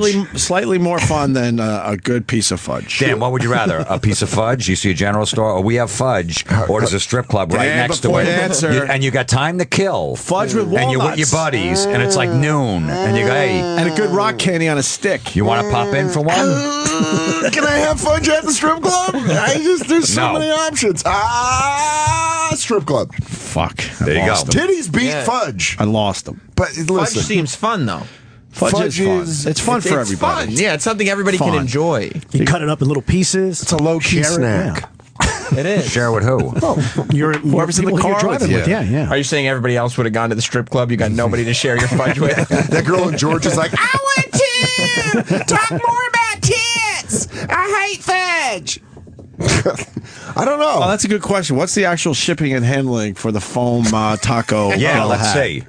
Good question. $29.99. It's in the shape of a taco. Let me find it on the website. Oh, there's the Live Mas store. I'm imagining some guy's asleep at a computer, then you order it, and it's like, and he's like, huh? What? Similar what? Okay, yeah, it said calculating availability. As it turns out, it is indeed available. Okay, good. Is it available in orange? No, yes, it is. They have it in orange. Good. What other colors does it come in? Just orange. Okay. Let me proceed to checkout. Mm-hmm. Oh, I got to put in my credit card before they tell me the shipping. Fuck that shit.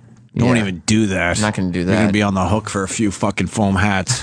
Yeah, I know. Because that's what people are going to do. There's a whole page of shit you got to fill out for a foam hat. Then you're on a newsletter that they email you. Yeah, right. And then they bother you for the rest of your life. About their new fourth meal. What is that? You're a metal guy, right? Like you love metal. Loud music. Yeah. This is a Live Mas speaker. Whoa. That's kind of cool. You get a speaker.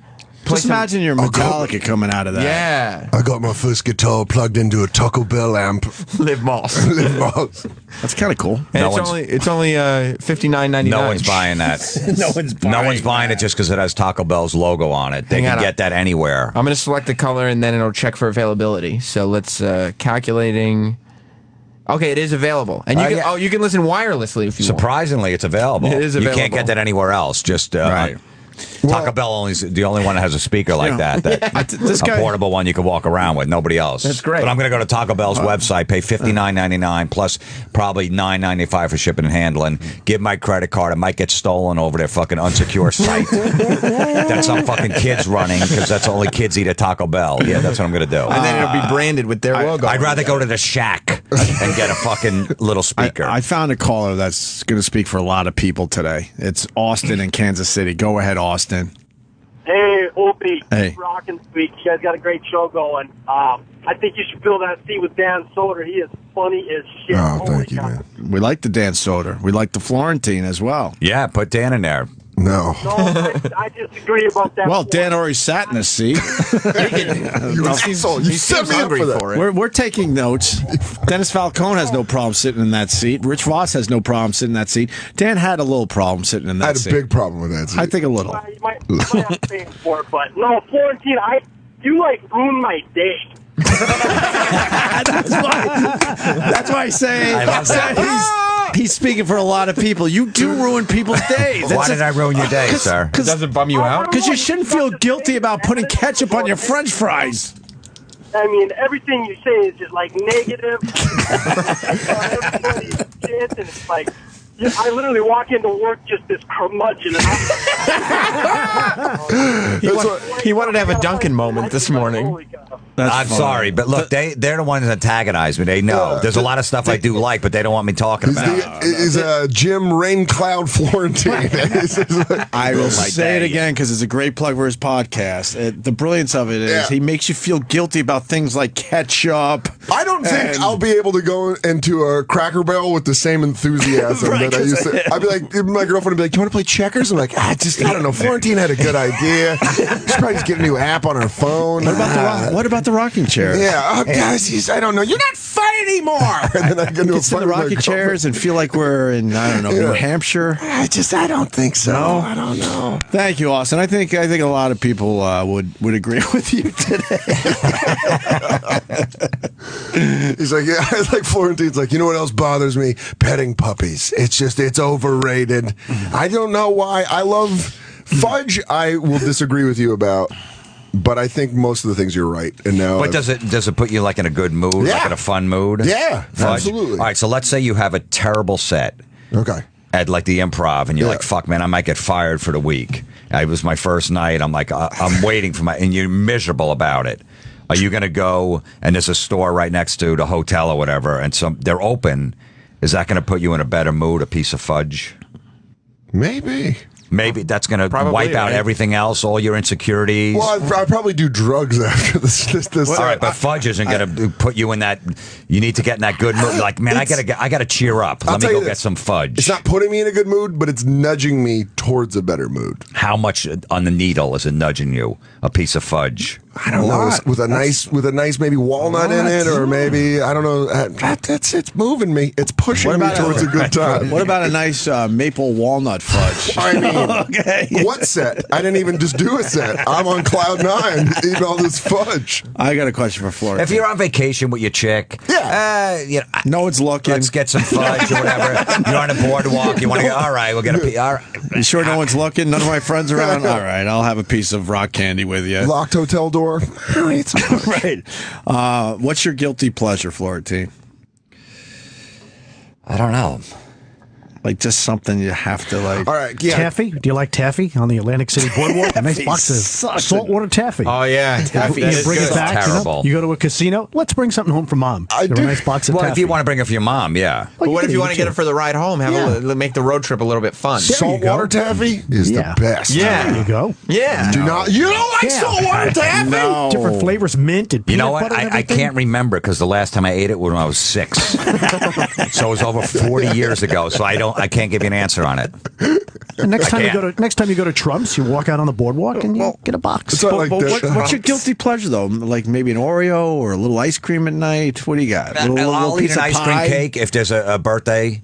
I'll have a piece of ice cream cake. You have so many restrictions on delicious foods. I've never had a sweet tooth even as a kid. Like I never had I need candy. I need all that shit. You don't have a favorite cookie? No, I've never really. I used to eat Oreos with milk when I was a kid, but that's it. I never really had a big sweet tooth, though. Even like regular cake, I won't eat regular cake. If it's ice cream cake, I'll have a piece I'm just imagining for a birthday. I'll have it like 4 times a year, ice cream cake.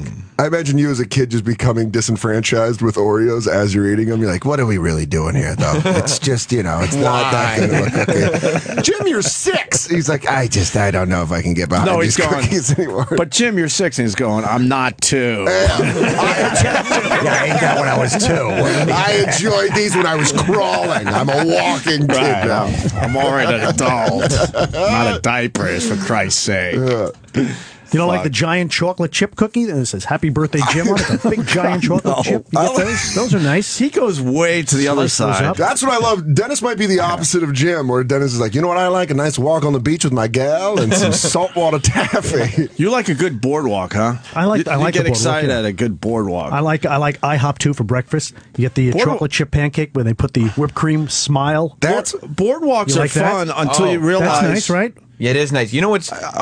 Go ahead. I was just going to say Makes you about boardwalks. They're fun until you realize it's a step and repeat, and every 10 feet it's the exact same shit over and over. Right, again. a pizza place or a T-shirt place. Right, and then you all the think same. you think you're finding different things, and then you realize the pattern went back to the beginning, and then it's one thing after another again that you just saw. Times Square on the beach. That's what it is. Like all those like I Love New York shirts. It's all the same. Yeah, it's all the same T-shirt stuff. Yeah, Right. But Danny, wait. So you're saying at IHOP, a pancake, a chocolate chip pancake, and it has whipped cream, and they make it in a smiley face.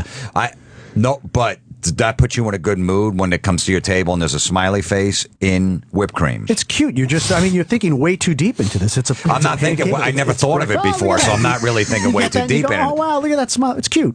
You ever go to Johnny Rockets? Will you eat around it so you could save the smile to the end? Yeah, you eat around it. Yeah, you just have the smile by itself on the plate. You go to Johnny Rockets, Florentine?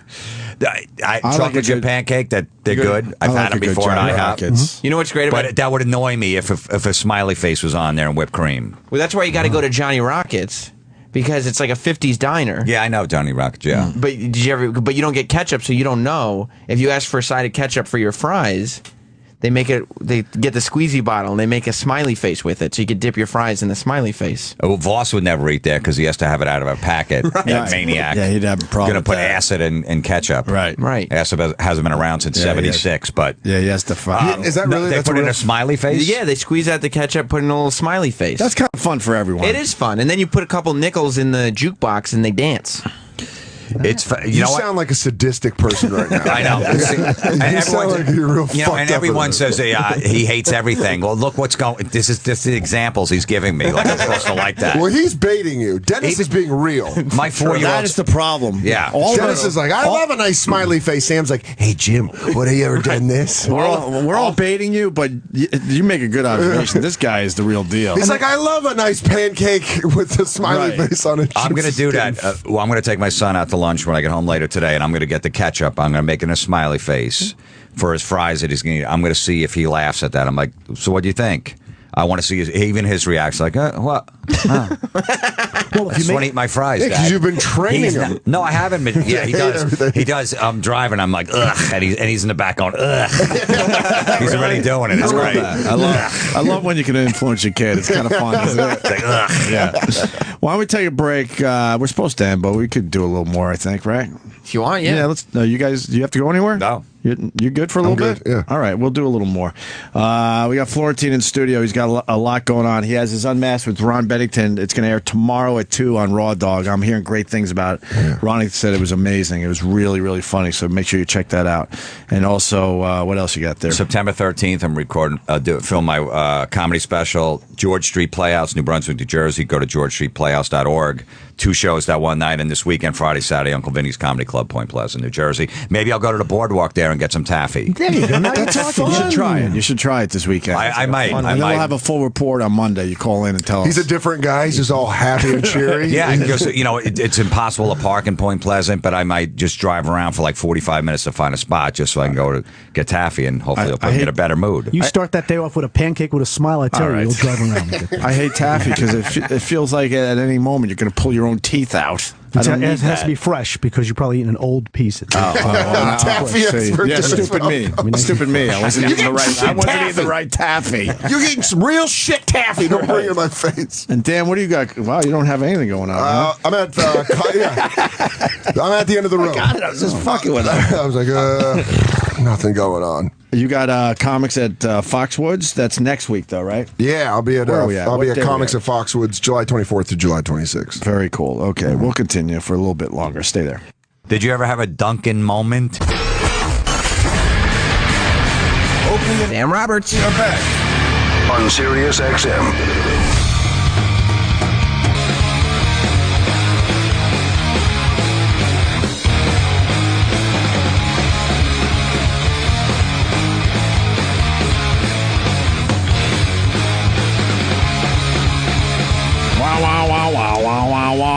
Good room today. Jim Florentine in studio. Dan Soder in studio. Jimmy's on his way to L.A., so you're going to hear him all over the place in the next day or two. He's definitely doing Joe Rogan's podcast today. Then Adam Carolla maybe tomorrow. Kevin and Bean tomorrow. Bill Burr. And our friend Kevin Pollak as well. Are you guys in the Kevin Pollak movie? No, I don't know Kevin Pollak. I don't know. Awkward. So, starting to think about that fourth meal. I'll tell you why it's awkward. It's all about comedy. Awkward. I'm not in Voss's movie. Voss and Bonnie's movie. What? Their movie. I wasn't interviewed for it. I don't care.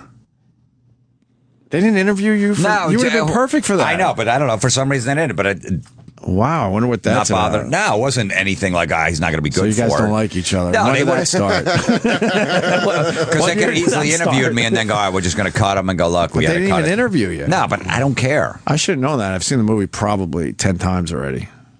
I might be 10? A producer on it. Okay, all right. I might be there. Maybe. Exactly. See, then you had to set it. You had a say in it. You could have put in the good word. I might have bankrolled the whole fucking thing. I want my money back. You said I was going to be in festivals, Rich. No shit. Humana. The fuck. Nah, it'll do well. It's a great movie. I look like, I'm 20 in it because they filmed it so long ago. And people are going to see me on the street and go, wow, you look like shit. God, what happened I in the just last aged. year? You're really taking this Anthony thing tough. Right. They filmed the damn thing 5 years ago at this point, I think. Anyway, there were a few other things that happened during the break. I really just want to go home, but there's too much going on here. We learned during the break about the Taco Bell ring set. Jesus. People are very mad that we went to the Liv Moss Taco Bell store and we didn't talk about the ring set. What is the ring set? Well, it's like it could be a his and hers. Who the fuck would buy this? Now I see what it is. The same people that bought collectible plates. You know how you got like those rings? I forgot what they were called, where you have half the heart and she has the other half. Yeah, like a locket. What are they called? Like there was a name for them. Whatever. Anyway, Taco Bell's doing the same thing here, guys, but she gets the taco. I would assume she gets the taco part, all right? Depending on how, Okay. You give her the taco. So you have the taco ring, and she has the taco ring, and you have the bell ring. Who would do this? Nobody would do that. Who would do this? I want to meet the person that does and the rationale behind it. If it's not a joke, I want to meet the person that seriously was like, this is a good. It can't be. Hold on. It can't be anybody else. Person that's maybe like, maybe one that his girlfriend, maybe they met at Taco Bell, so he decided to, but even that. Get that Taco Bell pussy. Even the girl has to shoot that down, go, that's fucking corny. Right. Or classless. You know damn well Kristen in Atlanta thinks it's corny. We know that. She's like, I stopped talking about food. Get back to pussy. Why y'all keep talking about food? I hung up on everybody. The phones have been lit for like 2 straight hours. I've cleared the lines because I just need to know if there's one person out there that did this. They're not going to call. I definitely don't think that's a source of pride. And don't fuck around. I really need to know if one person got the Taco Bell ring Sam, set. could you see if they're additive rings, maybe? Let me just. It all comes in the one size. Calculating. Yeah, it's available. They're available. Yes. Wow. Yes. Crazy. You get two. You get 2 rings for $25. $24.99 for the 2 rings. Oh, what's that? Is it pure silver? Dainty rings made from gold wire. Isn't that the shit that like crackheads steal out of sinks to make it they're like, I got some gold wire. I'm gonna make a fucking Taco Bell ring. Wire from some old appliance. Yeah. Some we old melted black and down white TV. Yeah, we melted down this VCR to make these Taco Bell rings. So, all right. The other thing, save room for dessert. I was taking notes during the break, Florentine. The save room for dessert thing. You don't save room for dessert? No. I don't save. My father-in-law said it one time. Right. 3 years ago, and now all my brothers who are complete ball busters, sure, even some of my sisters, I gave his cell phone out, and we just send pictures from any restaurant we're at. Hey, Rala, his name is. We're saving room for dessert, and he's getting like 2 in the morning. Picture popping up on his phone. He's like, what the fuck's wrong with this family? He's like, it's getting old. The joke. I go, until the day you pass away, we're going to be doing this. Right. Yeah. It's never going to be old. That is funny. She just barrage him. My brother was in Aruba 2 weeks ago. Yeah. Hey, Rala, I'm saving room for dessert. He's just taking pictures of food, and they finished their meal. What? Just because he said it one time. What about when you go to a restaurant and the waitress will make sure you save room for dessert because they have wonderful desserts at that place? Yeah, and they say they run down the whole specials and this and that and go, and don't make sure you save room for dessert. We got a lava cake that is to die for. We have some flan that we made. Right. Yeah. That is just to die. So or make sure you save room. They'll go, hope you saved room. Yeah, but where would I save it? How do you save it? Tell me, is there a system? You just purge in front of her. Can you get me a bucket? I think you're okay because you don't use ketchup, so you might have a little extra room. Right, so it's not okay. Yeah, you're saving room with all these condiments you're checking off the list. Really depends on how many anytizers you ordered. Yeah, see, I didn't get any of that. Yeah, if you ordered a bunch, one less anytizer, you might have room. Right. All right. Can you see if Anytizer has a trademark to it that they trademark? It does. It does. 100%. It does. Yeah. And then the other thing, because somebody's going to steal it. Oh, yeah, somebody would use it. Chili's looked it up and was like, damn it. They thought of anti-tizers. Applebee's cocksuckers are on top of their game. B-dubs tried to grab it. I'm sort of doing an Andy Levy here. I was taking notes. I You're want to doing a acknowledge halftime report? I'm going to acknowledge it's sort of Andy Levy-ish. But then you did mention your father-in-law, Jim Florentine. Yes. And that he's like just an old school guy from Rochester that loves scotch. Grew up in the woods in Rochester. Right. Has just like a part caveman. Right. So that's why I love him. He can dress a deer, probably. Yeah, absolutely. And I think that's why my wife was attracted to me, because I'm like the dad. He's just fucking, he's cranky. He's just like, what are you, a kid? Yeah, exactly. He'll buy a gift for his wife, and he'll think it counts for like the birthday, Christmas, Valentine's Day. Yeah. He'll give her a Home Depot gift card, even though he shops there. He's like, no, but you remember you said you like those curtains. Planter. You saw that planter. So I figured I'd get you the gift card. It's for the house. Yeah, it's for the house. So I picked up that bag of soil last week, and I thought that counted. He's the greatest, yeah. So he does all of that stuff. That's a flip side, right? But then he saves room for dessert. He loves apple pie, all desserts, and then he likes chick flicks. What? He sits and watches like First Take, ESPN First Take, with them just arguing. Right. And like just watch. ESPN is on constantly. He's yelling at the TV. He's loud. Right. He's an Eagles fan, so he puts the fucking old Eagle helmet on or whatever, and he screams, "Hey, Eagles!" Like to his neighbors across the bay, and they fucking yell at him because they're Giant fans. He lives in Jersey, so he's just a fucking caveman. He's got no manners. I love him, but then he loves chick flicks. Yeah. Sweet Home Alabama is a good movie. That's a good movie. The Notebook, for my money, The Notebook's one of the best movies of all time. Sweet, yeah. He's a Reese Witherspoon fan? First Wives Club. He loves it. Really? Loves the dancing at the end. And With Bette Midler? Yeah, Bette Midler, Goldie Hawn, and... Oh, that's chock full. Diane Keaton? Yeah. Isn't that for like middle-aged women? Yeah, even his wife's like, no, that movie's terrible. Did you ever ask him where that came from? The guy served he was in the army. Oh, so he needs to get decompress. He needs to get in touch with his emotions a little bit. Kathy he saw Bates. some shit. He saw some shit in the war, and now he's like, that's what soothes his PTSD. I got to let my emotional side out a little bit. But he's not affectionate with his wife and none of that stuff. He's just, just. That's so weird. That would be a great. He's doing shots at like 11:30 in the morning with like Easter brunch. He's like, let's do some shots. He's at the bar.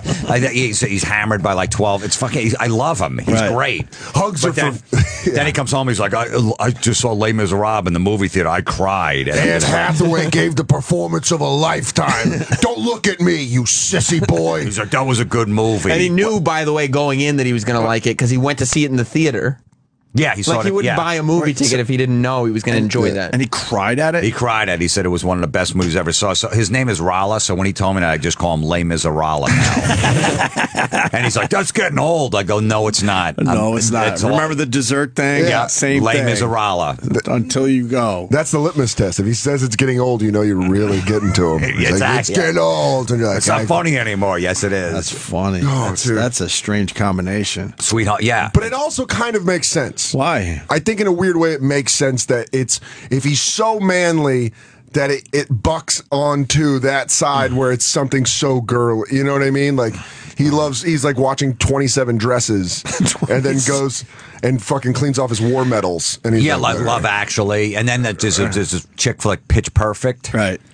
Which is just like it's like an a cappella movie. Yeah, musical. What? It's a musical where it's about a cappella groups and they sing like contemporary songs. I thought it was the baseball movie with Drew Barrymore and no, that's Fever Pitch. Oh, okay, I knew that there was a. Am I right, Roland? I knew there was a rom-com with Pitch in it. Okay, Pitch Perfect. And Fallon, right? Yeah, Jimmy Fallon, Drew Barrymore. Anna Kendrick movie. Mm-hmm. It's a complete chick flick, and my wife and her sister watch it, and he watches it. The father watches it, and they love it, and they got my son into it. And I'm like, I'm putting my foot down with a 4-year-old watching chick flicks. Right. No reason for that. Radio's in my blood. It writes itself. Having your dad do chick flick reviews on this show would be amazing. How does he talk? Does he have like the I'm a man's man? No, just regular. But no, that would be great. But how funny. Yeah. He would get so excited. He calls in with his chick flick pick of the week. And he could, yeah, absolutely. Oh, God. Yeah. We might have to do it next time you're in. We'll try. Yeah, we'll call him. Yeah. Even a list, top 3 chick flicks of the last year. Or his top 3 chick flicks. Of all time. I mean, that's a big list, though. Can we call him Cold right now? Is he around? He's not around right now. Next time you're in, next time we'll do Sam, it. remind me. Yeah. We have to get Florentine's father-in-law on the line. Holy shit, that's hilarious. From Vietnam. Well, Roland likes them, too, Oh, right? you know what? You love Pitch Perfect, too? Yeah, all chick flicks. Yeah, but he's supposed to like chick flicks. Why? What's that supposed to I mean? don't know. He's rolling. He's not slamming scotch down or any of that stuff, right, Roland? I think you're onto something though, because this guy has a similar story in Kentucky. Bobby. Hey, how's it going, guys? Hey. Hey, Jim, man, this is crazy. Like, I can agree. I never knew where this came from, but my grandfather loves Dirty Dancing and just some horrid shit like that. And I never knew where it comes from. He listens to, like, Bryan Adams and just some real gay shit. I always knew, man, like, he had a drinking problem when he came back from Korea. And then sobered up 2 years after he got home and then never drank a drop. And never talked about the war or whatever. Well, he had a few drinks one night and was upset because I enlisted in the military. And he told me that he was a tank driver and he was given several orders to drive through schools and hospitals and just annihilate anyone that was in his way. And it was just such a depressing story. He cried. I've never seen my grandfather cry. And, next morning he's watching Dirty Dancing and having the time of his life.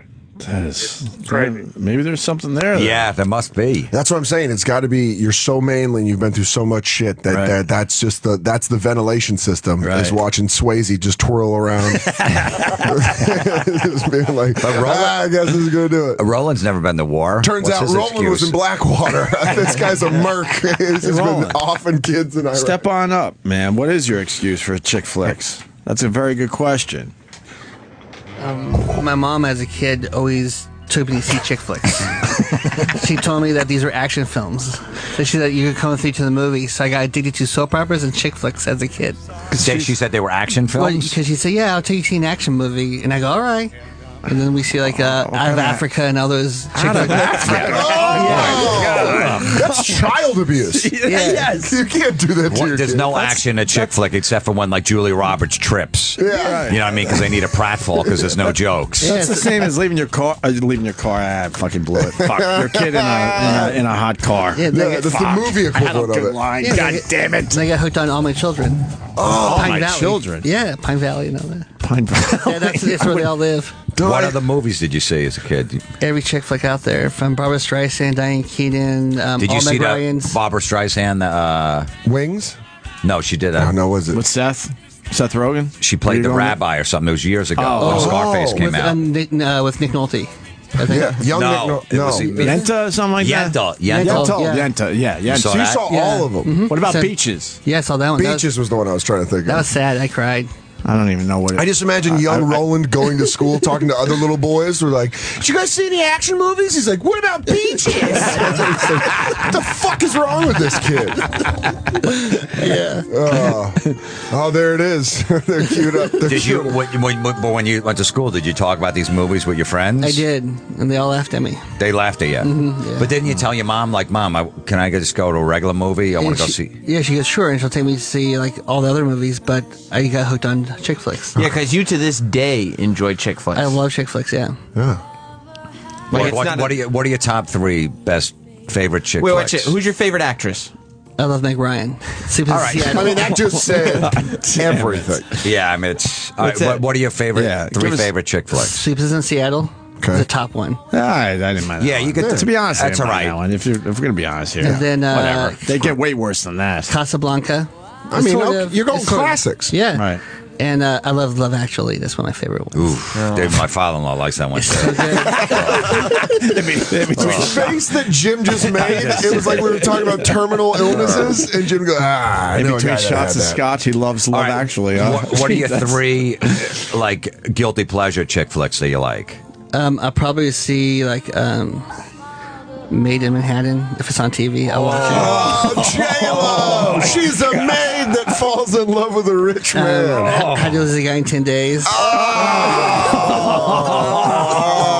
no. Yeah. What's the third one? Yeah. I'll see Jerry Maguire every. I mean, Jerry Maguire's all right. It's got football in it. Yeah. Once a month, I'll see Jerry Maguire. Jerry Maguire's a great film. Yeah, that's. Yeah. But throw another one out. How bad do you wish you were? Flick. And, Really? Oh, my best friend's wedding with Julia Roberts and Dylan McDermott.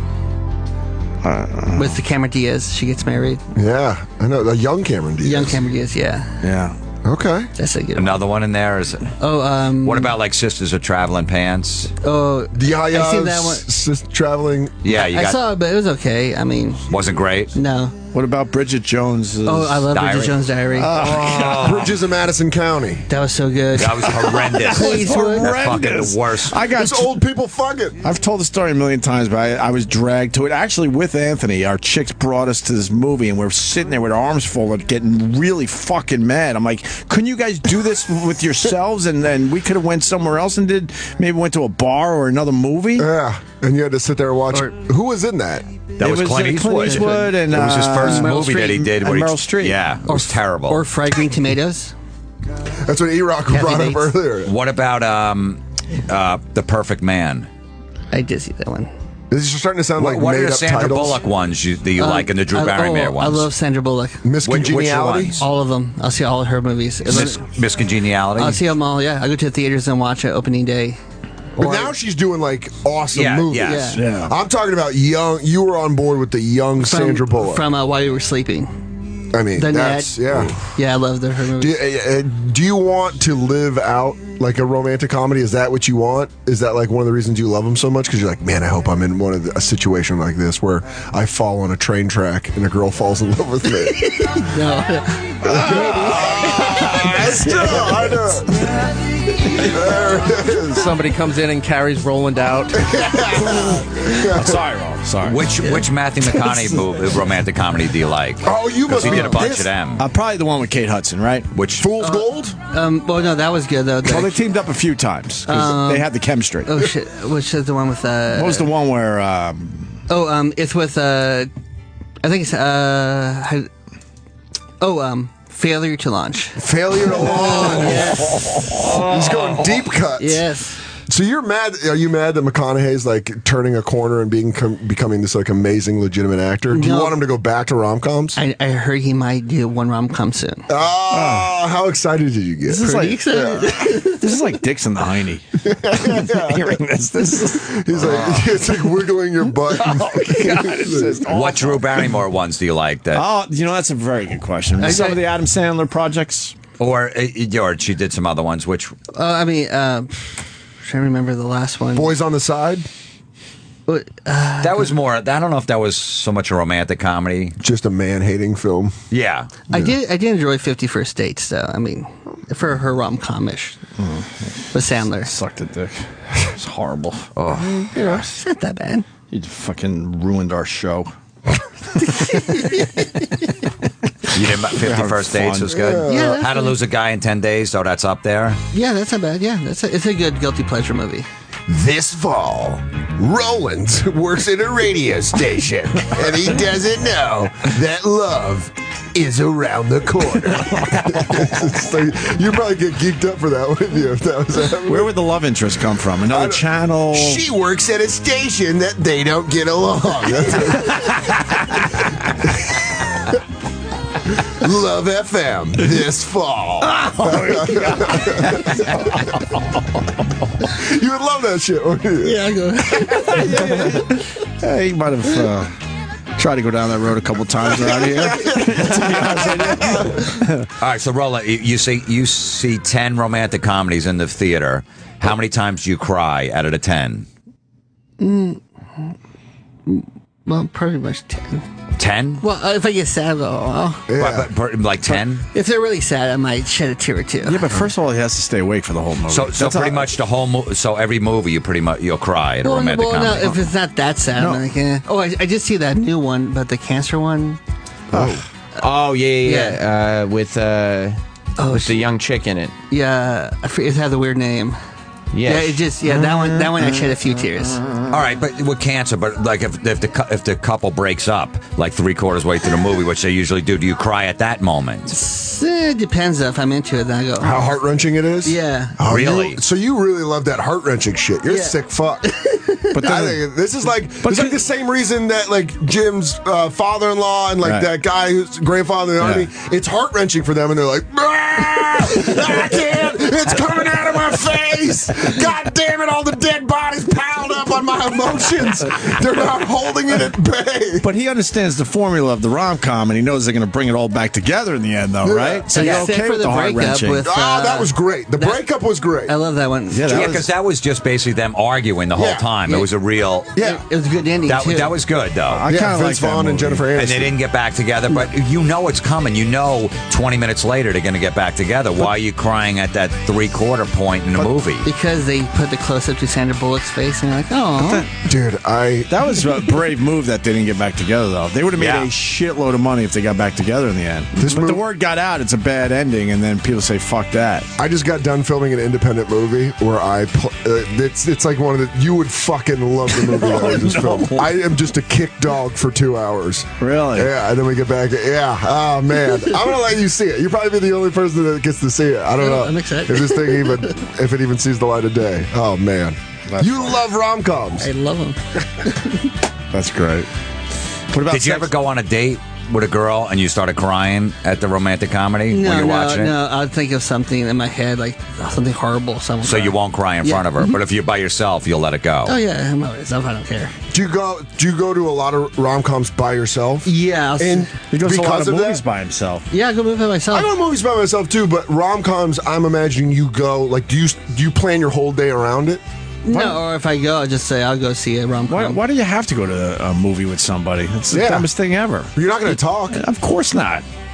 The only reason to go with someone is to talk about it after you see the movie. Right. Do you get napkins in the lobby before you go in, knowing you might cry? No, that's for my butter popcorn. Okay. But do you get extra because you go, I might cry at it, so I need something? Depends. If I know it's like an Oscar-type movie, I'll probably You'll use your T-shirt or something, right? Yeah, I'll shed a few tears if it's an Oscar type. Do you wipe it off like a pitcher wipes off sweat where you're just going to your sleeve? Yeah. I think we're all in agreement here. You got to hand in your man card, sir. I really hope it turns out that Roland's just like a cold-blooded killer, and this is the reason he's in this shit. What about Sex and the City, the movies and the TV show? I see a TV show. The movies are okay. That's to say the TV shows are excellent. Well, I mean, if they're on like on the E Channel or Bravo, you enjoy them? You'll stop for a Sex and the City episode, or like a Bravo, like if a marathon of like listings. Quick. I'll just. You watch Bravo? Yeah. What do you watch? I can't. That's unforgivable to me. The $1 Million Listings, like New York. I like that show. Yeah, I'm hooked on that one. And I might like a housewife or so. Yeah, those housewives. Or two, I should say. Really? Yeah, I might. I had a panic attack because in a hotel room in Philly, I rolled over on my remote and it turned it on and Bravo was on, and I was like woke up and it was like, I was like and I had no idea. It was like real, and they were fighting, and I was just like, You were feeling to see if you had tits? Yeah, I'm like, touching to see my puss. And it fucking freaked me out. It really did, rolling over on that remote. Oh, we have that to give away? Yes. We have to do it today? Yep. Really? Yep. Let's see. Notebook is the best. Oh, We have to take a call right now, so you guys decide. Friend in the National Guard who sometimes just needs to get really girly and other times like a caveman. Florentine needs to call Pete Rose. I think we ran out of time, though. The Notebook is the best. Sex and the City, Man Card. What does? All right. Let's do this one. Danny in San Jose. I got to know what he does to define him as a man after all the. I know gay dudes that aren't this gay. That's good. Yeah, how do you turn around, like with that man stuff, you know? To go, hey guys, I'm a man. This do you is what walk I out do. of the movie theater and go get fudge? No, I go get gelato. No, for example, like Florentine's father will now go and just slam back some scotch after a good chick flick. What do you do to go, oh, okay. To nullify it. Yeah, to nullify. He'll go chop wood in the back. Yeah, he loves it. He's like, don't buy wood, you chop it. He's like, I never paid for firewood once. I just go around, I pick it up, and you chop it. That's funny. Yeah. What do you do? I go to a bakery and get some desserts. Oh my God, I was going to give this guy $500. I didn't even care about his question. And then he hangs up. Well, he's lost $500, so. Can we just give it to a random caller as we leave? Yeah. All right. I was going to give that guy $500, but he hung up. We have $500 to give away thanks to Rush, a new original series premiering this Thursday. That's tonight, Ooh, right? it's a good show. Tonight, right? Yeah. Okay, so we thanks to Rush for giving us $500 to give away. It's their new original series premiering tonight at 9, 8 Central, only on USA Network. We'll give it to a random caller right now. I think what makes Roland manly is that he's willing to admit he watches chicks flicks. Yeah. I think that's pretty manly. I admit I watch Bravo every once in a while. I mean, that's, yeah. $1 Million Listening isn't a bad show. It's really good. You're not going to get me on this. I'm on Team Jim with this. I'm gonna shoot all the joy out of this one. And one of the guys is a fan from the Boston days. Oh. I happened to be looking at an apartment. You motherfucker. No, I was looking at an apartment, and he was one of the guys. Yeah. I didn't know the show at that point. Oh, okay. And then he told me, and I'm like, Ryan? holy fuck. I thought you like looked him up and saw that he was following you on Twitter, and you're like, yeah, this Then is fun. they were trying to get me involved with the show because they thought I was like buying, and I was like, I'm not really buying. It was just one of those things. I was checking out this place, but because of that, It's an I ended up awesome watching show. the show. Yeah. Because if he's a fan, then I'm a fan right back. Okay. Quickly. Yeah. So- Good show. Ryan Louise Frederick. Yeah, that Frederick. Yeah, Frederick. He's from the top seller. He's a character. He's Yeah, a lot of jeez. personality. I don't give a He shit. has a lot of personality. Never will Dan. I watch Bravo. He gets sassy. He does get sassy. Oh God! Don't cross him. That's what they. That's what that whole network is built off of. Sassy. He's got to be the kingpin of the gay mafia or something because you don't Really? fuck with him. Yeah. He does a dinosaur dance. So why don't we go home? We're gonna go home now. Roland, thank you. Appreciate it. This was a lot of fun. Florentine just killed it for like 3 fucking straight hours, man. Thank you. I'm sorry to put everybody in a bad mood. No, but now I'm going to have to submit everything by email every morning to see if I can enjoy anything. Like, Jim, what's your stance on whatever video? works for whatever, but if it works for you, if you like fudge on the road. If that's gonna happen. It sounds like you're calling me a fag. No, I'm just saying. If you're on the road and you like a little bit of fudge and no one's going to know. If that helps you get over maybe a bad set you had, you know, Maybe it all right, does. if that works for you, go there. With that Roland, said, he's got a lot of pressure booking guests, so he's like, I got to go see Sweet Home Alabama too. With fudge now. it's all right. Yeah, I'll tell you this. Me and Jim Norton are here still for now, and we're trying to do like a lot of different shit because we can't just like make believe nothing has changed around here. And one of the things I'm thinking is to grab your fucking podcast and give it a nice prime spot somewhere during the week. I would love that. That'd be great. We're trying to figure out where it makes sense, but hopefully soon Florentine's podcast will be on our channel because it's fucking really good. It really is. Thanks. Yeah, they play it on the weekends like every. No, I know, but yeah. But that weekend shit, we just bury shit there. We want to fucking give it a nice spot. So we'll figure it out soon. I'll do a whole podcast on fudge. Oh, good. Good. With that said, you got your Unmasked with Ron Bennington tomorrow at 2:00 on Raw Dog, and then you got you're taping your live special soon. At, September 13th. Yeah, go ahead. At the George Street Playhouse, New Brunswick, New Jersey. Go to georgestreetplayhouse.org for tickets. 2 shows that night, or go to the box office and get them. Right. And then this weekend, tomorrow and Saturday, Uncle Vinny's Comedy Club, Point Pleasant, New Jersey. That survived, huh? Yeah, Was it damaged? No, they're about. I know they're a little like 2 miles off the beach, but the town is just slowly starting to recover. Right, yeah. The Okay. businesses in the town, anyway. Right. Okay, Yeah. cool. And Dan Soder doing a great job as well here today. What do you got there? Next week at Comic. Yeah, Comics at Foxwoods, July 24th to July 26th. And I just invited these guys to the Montreal Comedy Festival on our dime, but you're both working. Yeah. Or else I'd be up there in a sec. Also, there was a question about On Demand. Travis gave me this note. The shows are listed as Opie with Jim Norton for now, so they're still on demand. I guess people are having a tough time finding them. Is that true? Yeah, because they're going into the Opie and Anthony category and seeing that the shows don't update, but that's because... Why can't they just keep it as Opie and Anthony so it doesn't fucking confuse everybody? Well, I guess because Anthony's not here anymore. So they have to like just completely wipe his name like he never existed? That's ridiculous. They're Chris Benoiting him? That's a little unfair. It's fucking ridiculous. Yeah, So you can find it though with Opie with Jim Norton. Mm-hmm. Okay, all interviews are on demand separately. By the way, I didn't know this until yesterday. Yeah, they've been doing that for a little while. You can get the interviews. Like, if you just want to hear the Ricky Gervais segment, if you just want to hear the Pete Rose segment we were talking about, you can just look it up. The Florentine. Yeah, from today's show. He's sitting right next to you. Yeah, Florentine and Soder will be on there too. Separately or together? I mean, we're on the show together. Separate. We'll probably separate it so it was like just the Florentine part by himself. Yeah. And then the next one will be Florentine with even Soder. Though they were on together, let's make sure it's separate. Just isolate my audio so I sound like a maniac. Yeah, separate the track. That's fine. That'll work. That'll work out great. So you could search for just interviews under O&A interviews. So they kept the A there. Look. What the fuck? If you know how to find Opie and Anthony on demand, scroll down one. I never understood that. And you'll see Opie with. They had a problem with Anthony over one thing that had nothing to do with our radio show. Correct. So let's make believe he never existed. That's ridiculous. Yeah. What about all the great stuff he did? Yeah, it's very, very dumb. Yeah. We're going to fucking change that. And also my YouTube channel, because we've been just laughing over this for fucking 2 or 3 days now. The Pete Rose stuff, I put up a bunch of Pete Rose videos, but there's an isolated one I just put up. I remixed it. It's like 25 seconds of Pete Rose punching Jimmy. Please go check that out. I'll tweet it in a minute or two here. After a joke, right? Like After a joke, he got so excited. He turned. I got to see this shit. I'll show you as soon as we go off the air. But it was the way he punched him. He was so excited.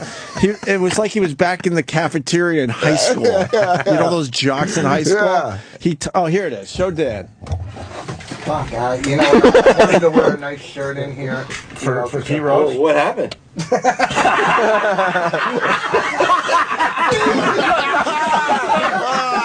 That was great. He zinged him.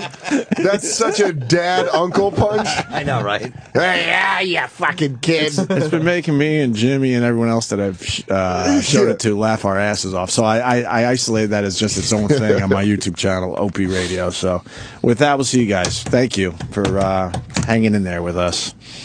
We'll be right back with more Opie and all right, so Opie and who? Opie and Jim? But they don't call it that. Who the hell's on the damn show?